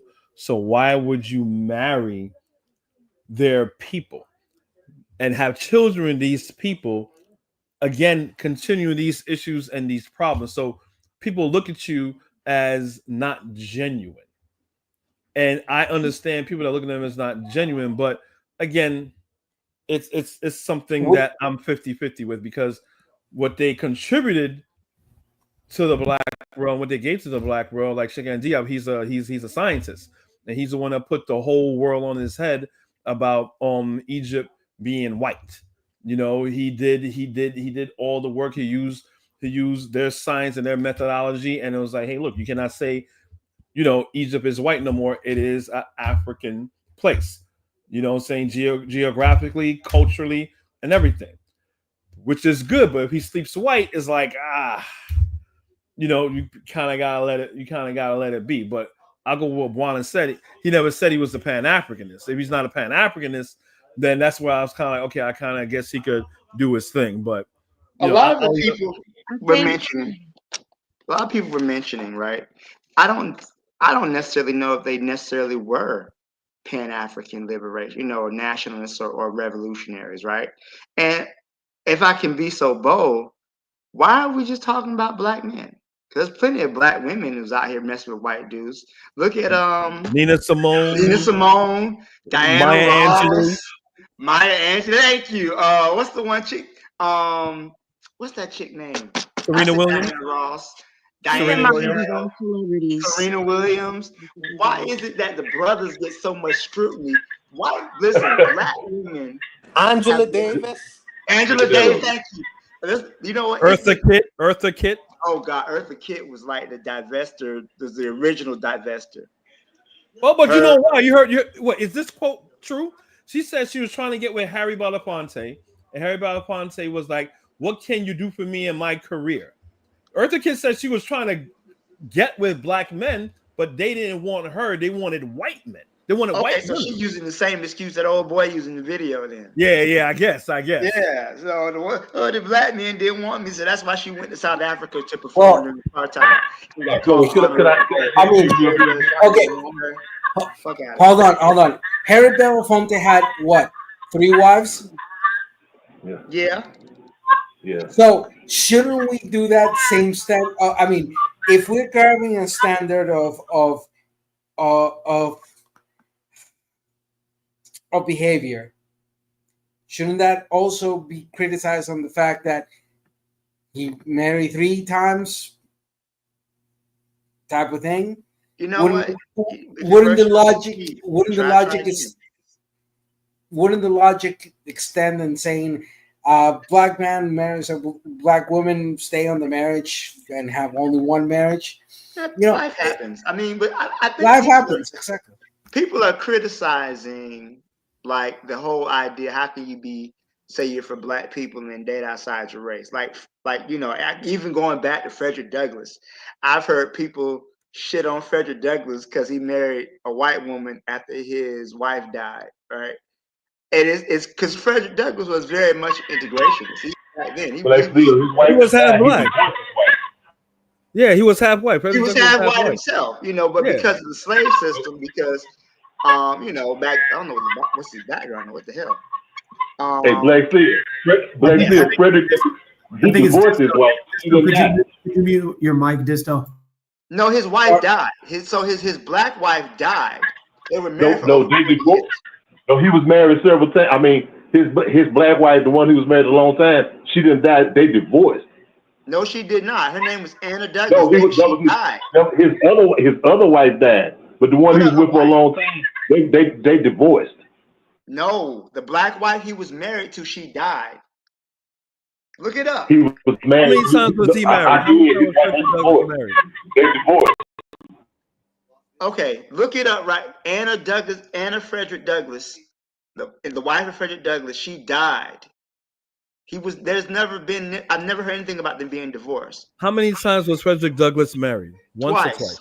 Twice. Okay. A first wife died. She was the one who helped get him free because she was free and he was enslaved. So she helped him escape from slavery. Then they got married. When I went to his, because they turned his house into a museum. He has a little building in Maryland near DC where he lived at. So it tells the whole story. Like her name was Anna Murray Douglas. She passed away, and then he married a white chick who was like 20 years younger than him. And then his kids were furious. Like they couldn't believe you brought this. Helen Pitts. He married Helen Pitts after Anna Murray died because in fact I just re-looked it up, but yeah, you're right. Anna Murray So Douglas. they were serious about that white lady marrying their dad. If he's integrationist, but he was an integrationist. So to why, him, why that would wasn't a big deal. Yeah, he's not a god. Hey, he's an integrationist. So just FYI, just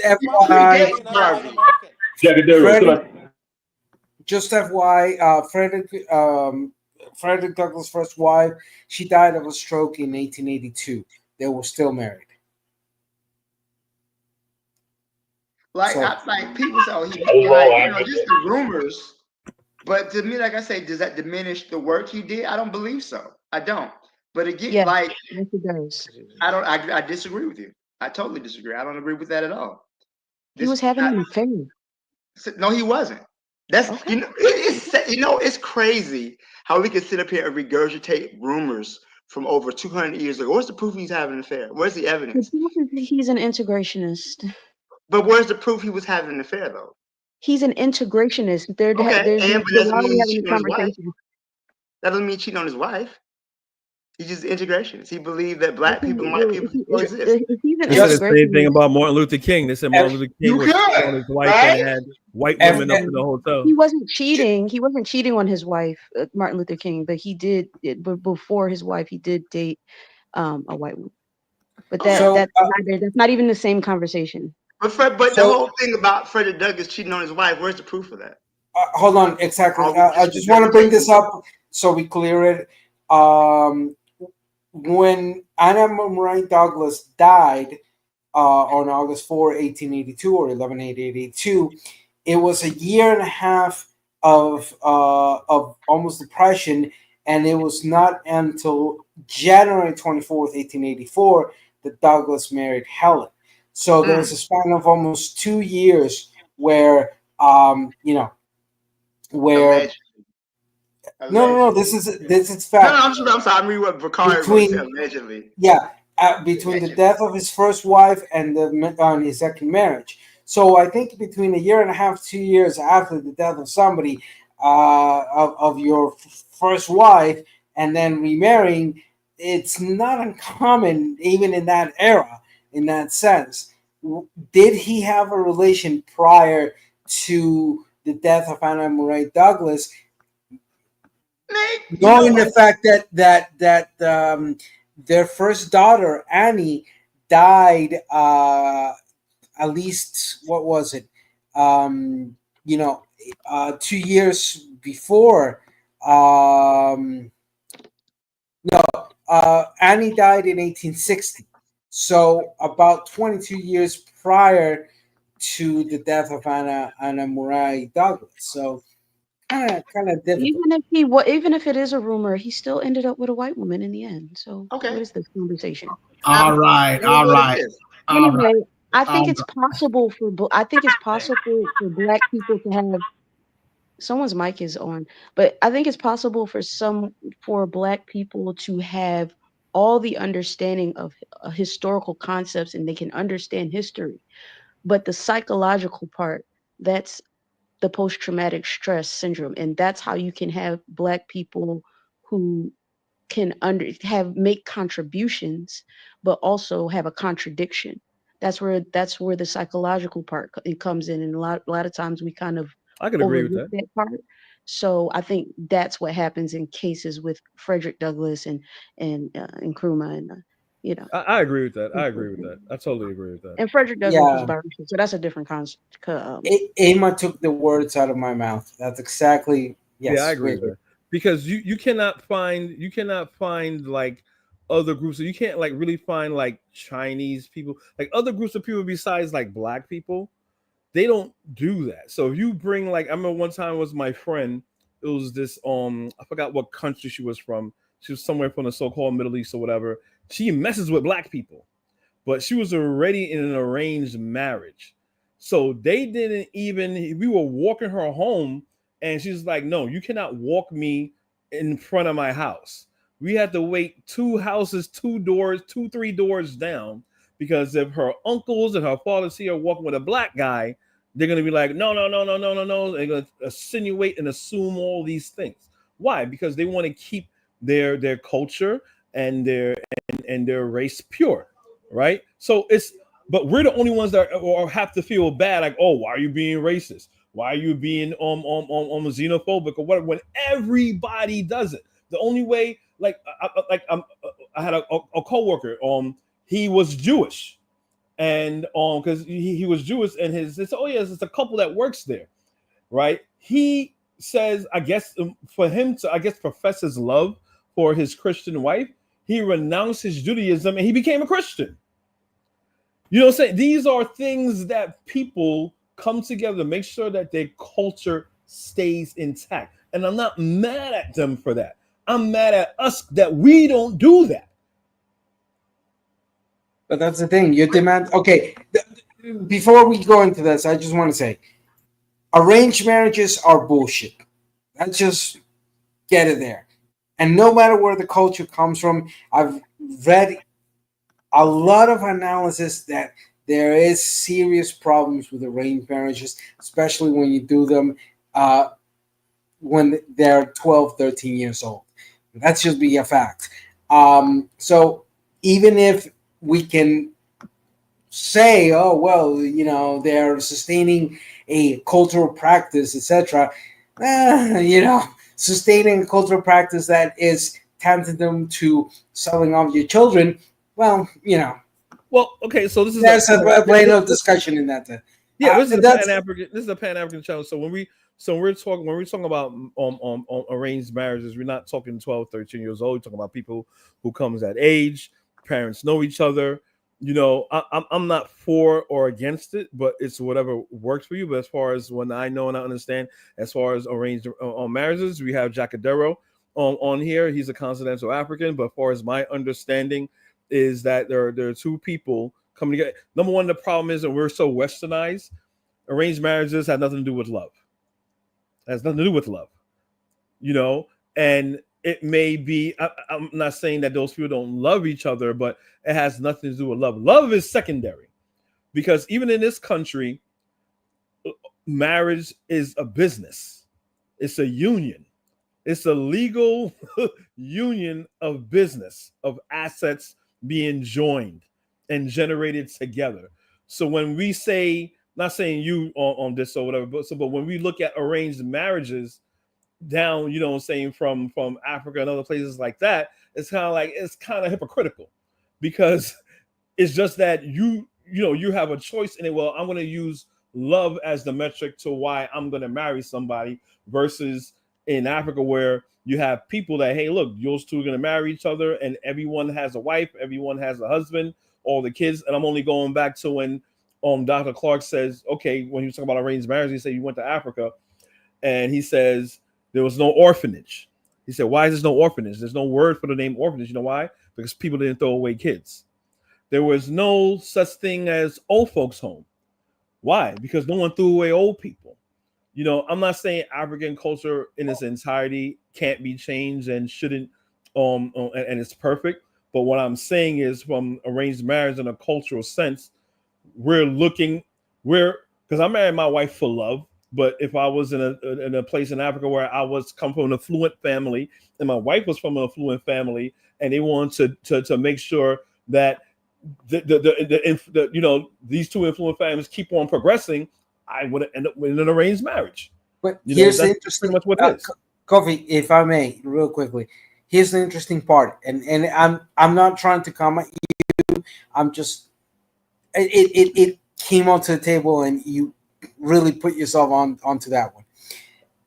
Wouldn't it? You said yourself, you married your wife, as I did mine, or my ex-wife, because of love. I'm currently with the person I'm with because shit, I feel good with them, you know. Mm-hmm. But then, would you force an arranged marriage towards your children? No. So, culturally speaking, that's not my initial culture. But okay. Yeah, but in that sense, what I'm trying to show is that it is difficult for us to fully criticize the actions of other people when we are not taking into consideration what Alma said. Post-traumatic generational stress disorder has its roots. No, and I agree with her. I agree with her full stop. Yeah.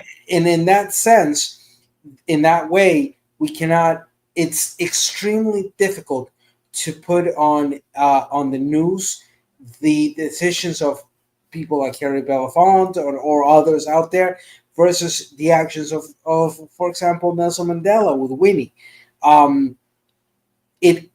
The context and the proximity and all those factors matter, and understanding those concepts matter.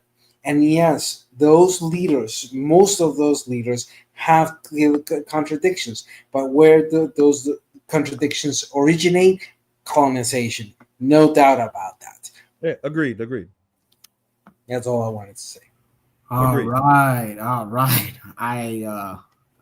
Oh man, what a discussion for the fourth Shoot the Breeze topic. We went from judging a man for his dating actions, and then Frederick Douglass, and then we went into everything else as far as arranged marriage and everything in between. Before we get into the shout outs, because we got to get into the shout outs. Come on, we gotta shout out. Let's read some of these comments. Some of these comments, you guys, I swear to God, you guys need to be screenwriters because you guys are hilarious. Black Business Network said that the proof is that he allegedly moved a woman. I believe he's referencing Frederick Douglass into the house while his wife was sick. If so, that is a sick act indeed. How did brother Khalid Muhammad used to say, that's a sick Negro. Trigger Happy says Europeans completely destroyed our beauty standards and the image of God. Some black women have a Jesus kink, for example. Jesus kink is crazy. A white man go to Africa with long hair, he's Jesus. Yeah, unfortunately. Fortunately, Trigger Happy, in Kenya a few years ago, there was a guy that was in Kenya, and he pretty much dressed up in a Jesus costume, and he was celebrated. It was one of the weirdest things that I had seen.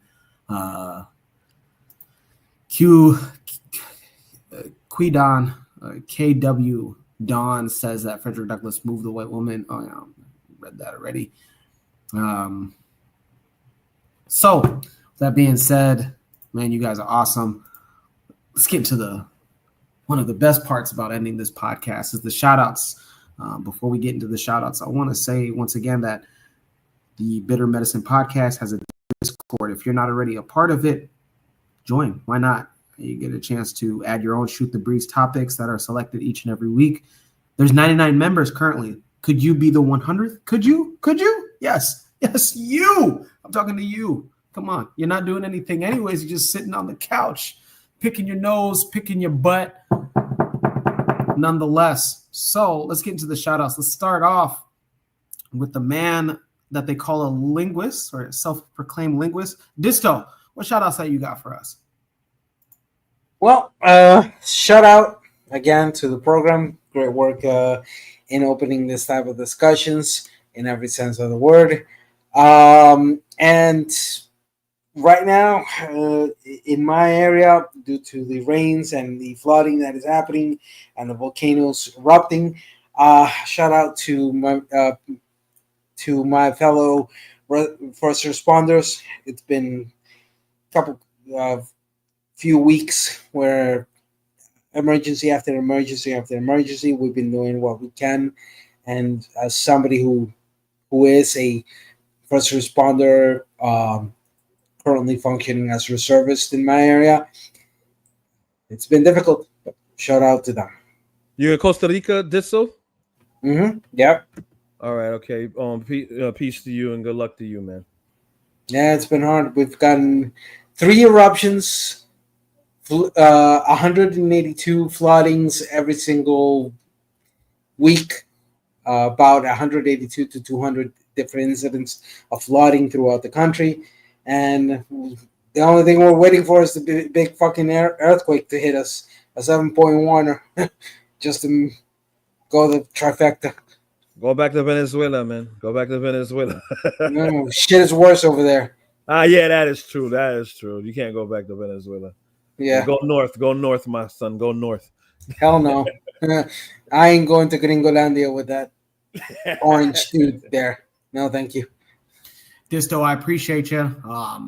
I don't know about anybody else, but I'm just finding out that you're a first responder. Awesome. Pan-Africanist, being in all realms of any industry is a must, especially while we're out here in the West. So thank you, Disto. Thank you for your service. Shout outs. Anthony, what say you? What shout outs you got? Okay. Yeah, man. First of all, I'd like to say big up to Disto, man, and to the people of Costa Rica, man. We're going to keep y'all in prayer. I want to say shout out to the panel, man. It was a great show, man. Jacadero, you did another great job again. You know what I'm saying? And shout out, hey, man, and shout out to Koku, man. And let's keep Koku and the family in prayer, man. I got a chance to communicate with him today, man. And, wow, things are improving a little bit, man, but they're not where they want to be. So let's keep Koku and his family in prayer. And shout out to the sisters Alma and Cheryl Eze and all the brothers. Peace, y'all. All right, peace, Anthony. Shout out indeed. Black Steel, shout outs. What say you? Shout out to the Iranian Republican Guard. They dropping hypersonic bombs on Haifa right now. Looks like they're gonna You're really trying to cancel this channel. Bro. Wait, hold on. We are gonna get World War III before we get Grand Theft Auto 6. Okay, I'm going through it right now. Okay, I'm hurting right now. We about to get the end of the world before I get to play GTA 6. Okay, so don't say that. Don't say that. It's only a matter of time, man. But shout out to the panel and everybody who joined in the chat. I appreciate everyone's perspectives. Awesome. Black Steel, I can always count on you to leave with a bang like the Iranian military, huh? How about that? Wanna, Shout outs. What Yeah. you got? I really wanted to mess with my American brethren tonight, but I'm being serious time, so I'm not gonna mess with them on that Frederick Douglass issue. I'm not gonna mess with them. So what I would say is this: first of all, shout out to Ditso. I hope that he stays safe in Costa Rica doing what he's doing, and to be a first responder is a serious thing. It's a serious thing, and the fact that you are putting yourself on the line like that, big things are going on. Big things are going. To my American brethren, shout out to you all for the protests that's ensuing in America right now. America should have no kings, and anyone who is attempting to try to become a king in that republic, they should be fought at every end. In fact, America, the reason why America became America is they was running away from kings and kingship. So the fact that this guy is trying to install himself as that, I say bravo to you all for fighting against that completely. For my brother with the socialist Iranian comment, I ain't even gonna mess with it because Black Steel on he's beyond some socialist bullshit sometimes. So I just leave him to his own devices. Jacadero, you are doing a brilliant job in hosting the show, brother. And you are bringing new energy to the show. I am glad that Koku had enough sense to pass on this torch to the younger people, because they do have more energy in terms of how they present things and how they go about doing things. And I think that it's very refreshing to have that kind of energy on the show, man. And I respect what you're doing big time. Even though I have a question, I have to ask the Americans a question. I have to ask Kofi and Black Seal a question. Why wouldn't Frederick Douglass be a Black American revolutionary? First of all, after I have to get this out, Jack. Sorry, man. All right. In America, right? Go ahead. He's obviously be eating you up. Go ahead. It is eating me up, Black Steel. During the Civil War time, right?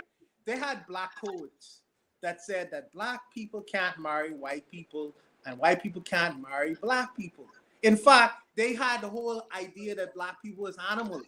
So it wouldn't be a revolutionary act to say, I'm an American, and as an American, we could marry anybody we want to marry. This is why you fight in the Civil War. I'm a human being. I could get a white woman. You know what I mean? Because a white woman is an American. I'm an American. We are on equal footing. So in him marrying that white girl, right? Wouldn't that make him a Black American revolutionary? I mean, if you really think about it.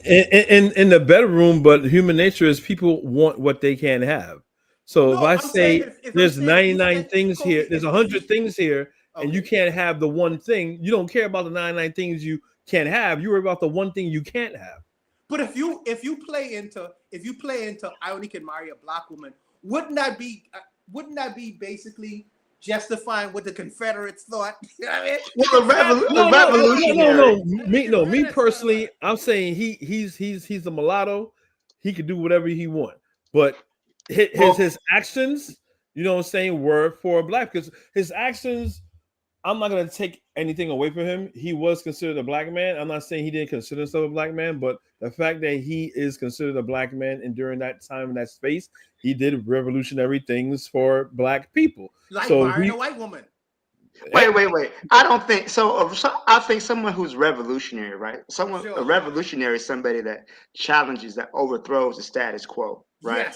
Yes. So by that definition, him marrying, first of all, he wasn't the first person to marry a white woman. During that time, right? one of the few. Well. So here's the thing, right? Laws against miscegenation were on the books in certain states in the South. Yes, so sir. I don't know if DC, because he in Washington D.C. If it was in Maryland. Maryland. I don't know if Maryland was one of those states where they had anti-miscegenation laws on the books. I don't know. I don't know. I would consider him a revolutionary. I would. For that particular act, I would consider him a revolutionary. Right, because he's going around America now in states where they had miscegenation laws with his white wife. So I'm saying he's doing he's being the most kind of American in doing what he was doing. He's going against what the Confederates thought in America during that time. So wouldn't that make him a Black American revolutionary? You know, the jury's out on that. Yeah, I don't know about that. I Like, don't know. I would want to sit down and who smoke. who is to say? Put it like this, Braun. Let's take the conversation a little bit further. Let's say the Klan is like, you know what? This Predator does likes to play in the snow. They could get themselves a nice little snow bunny to desecrate herself, to infiltrate Black society. That's why I don't like that. Me personally, if you're talking war, that's how he met her, because you know he was working with Susan B. Anthony and the other suffragist movement, you know, trying to get women to vote back then. And he was moving in those circles. That's how he met that chick, because he was friends with those suffragists back then. Oh, with the women's suffrage movement. Yeah. Him and Susan B. Anthony fell out because she was upset that the Black men got to vote for the white women got to vote. So you know, they kind of had a little falling out over that. Yeah, but I'll give my shout out. My shout out is to my wife. She got her master's degree about 2 weeks ago. I'm very proud of her. And you know, so Kofi, could you please I am going to Panama for vacation this year. Could you please ask your lady, you know, what kind of food places? I mean, I want you to help me out with that. I'm probably gonna see if you could email me, or if I could email you. I need to know where I need to go in Panama. Okay. Yeah. Her father is there. I mean, he travels all over the place, but he's there right now. You know, if you go into they're in Colón and Panama City. You know, so there should know places mostly in Colón. Colón is mostly a lot of Black people. And Panama City is just the city and stuff like that. But yeah, reach out. Oh yes, definitely. Wow, what a show. What even better panelists and a better chat. I don't know if I've ever laughed as hard from an episode the way that I did on episode 198. You guys are amazing. It's not only educational, but like Khalid Muhammad said, what did he say? He said, I provide education and entertainment because he knows our people better. Before I get into my shout outs, let's read some of the shout outs from the chat. Trigger Happy says, shouts out to Christian Teen. This is a Kanak resistance leader against France who was in prison. He has been released. Kanak are the new people of New Caledonia, a Malaysian country. Wow. Jamila says, good night. Good night, Jamila. I only got to hear the end tonight. Big ups to you all. Big ups to you, Jamila. Big up yourself. Big up yourself now. Buana, let me know how I did on my attempted Caribbean accent. I know as a Kenyan, you know, maybe. Kofi, you saying that made me hungry for some chapatis. Yeah. Wait, hold on. What you know about chapati, Buana? What you know about it?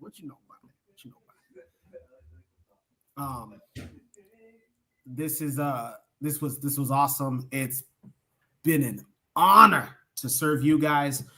Big shout out. Got 2 shout outs. So big shout outs to Koku.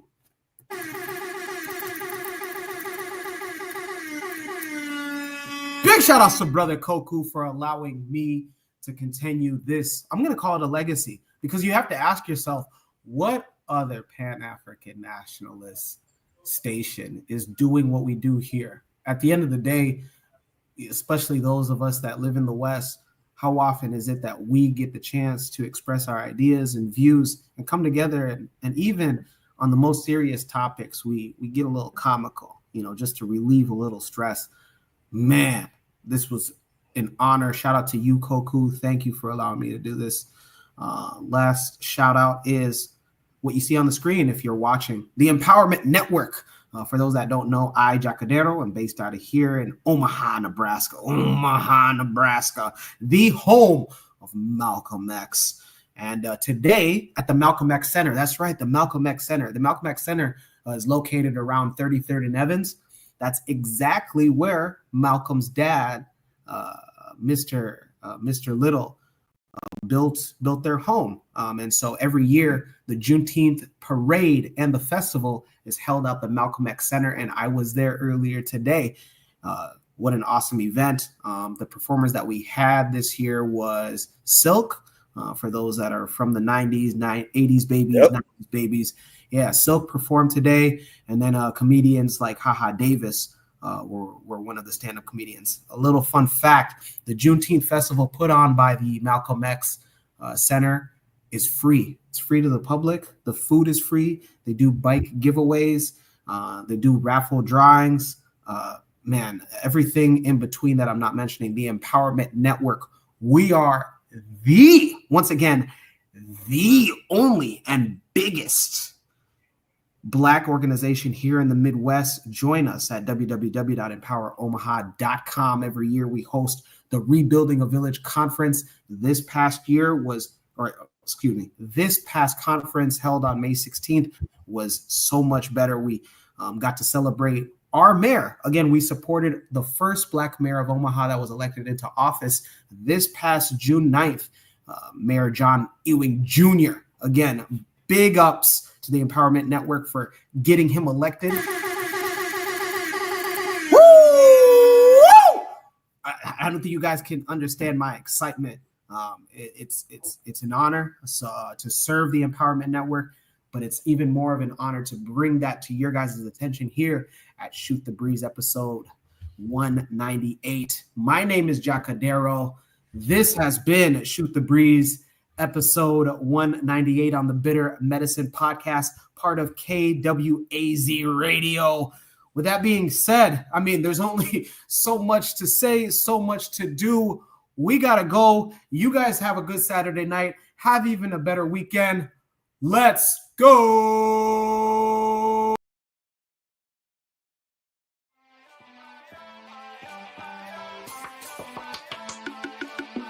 Thanks for listening to the Bitter Medicine Podcast with your host, Koku. If you like what you just heard, we hope you pass along our web address, bittermedicineblogs.com, to your friends and colleagues, and share our show to all your social media. Be sure to check out our archive section on our website for previous podcasts. This has been a KWAZ radio production. Join us next time for another session of the Bitter Medicine Podcast. Follow us on Facebook at Bitter Medicine Show, Twitter, Bitter Meds, Tumblr, Bitter Meds, Instagram, Bitter Medicine.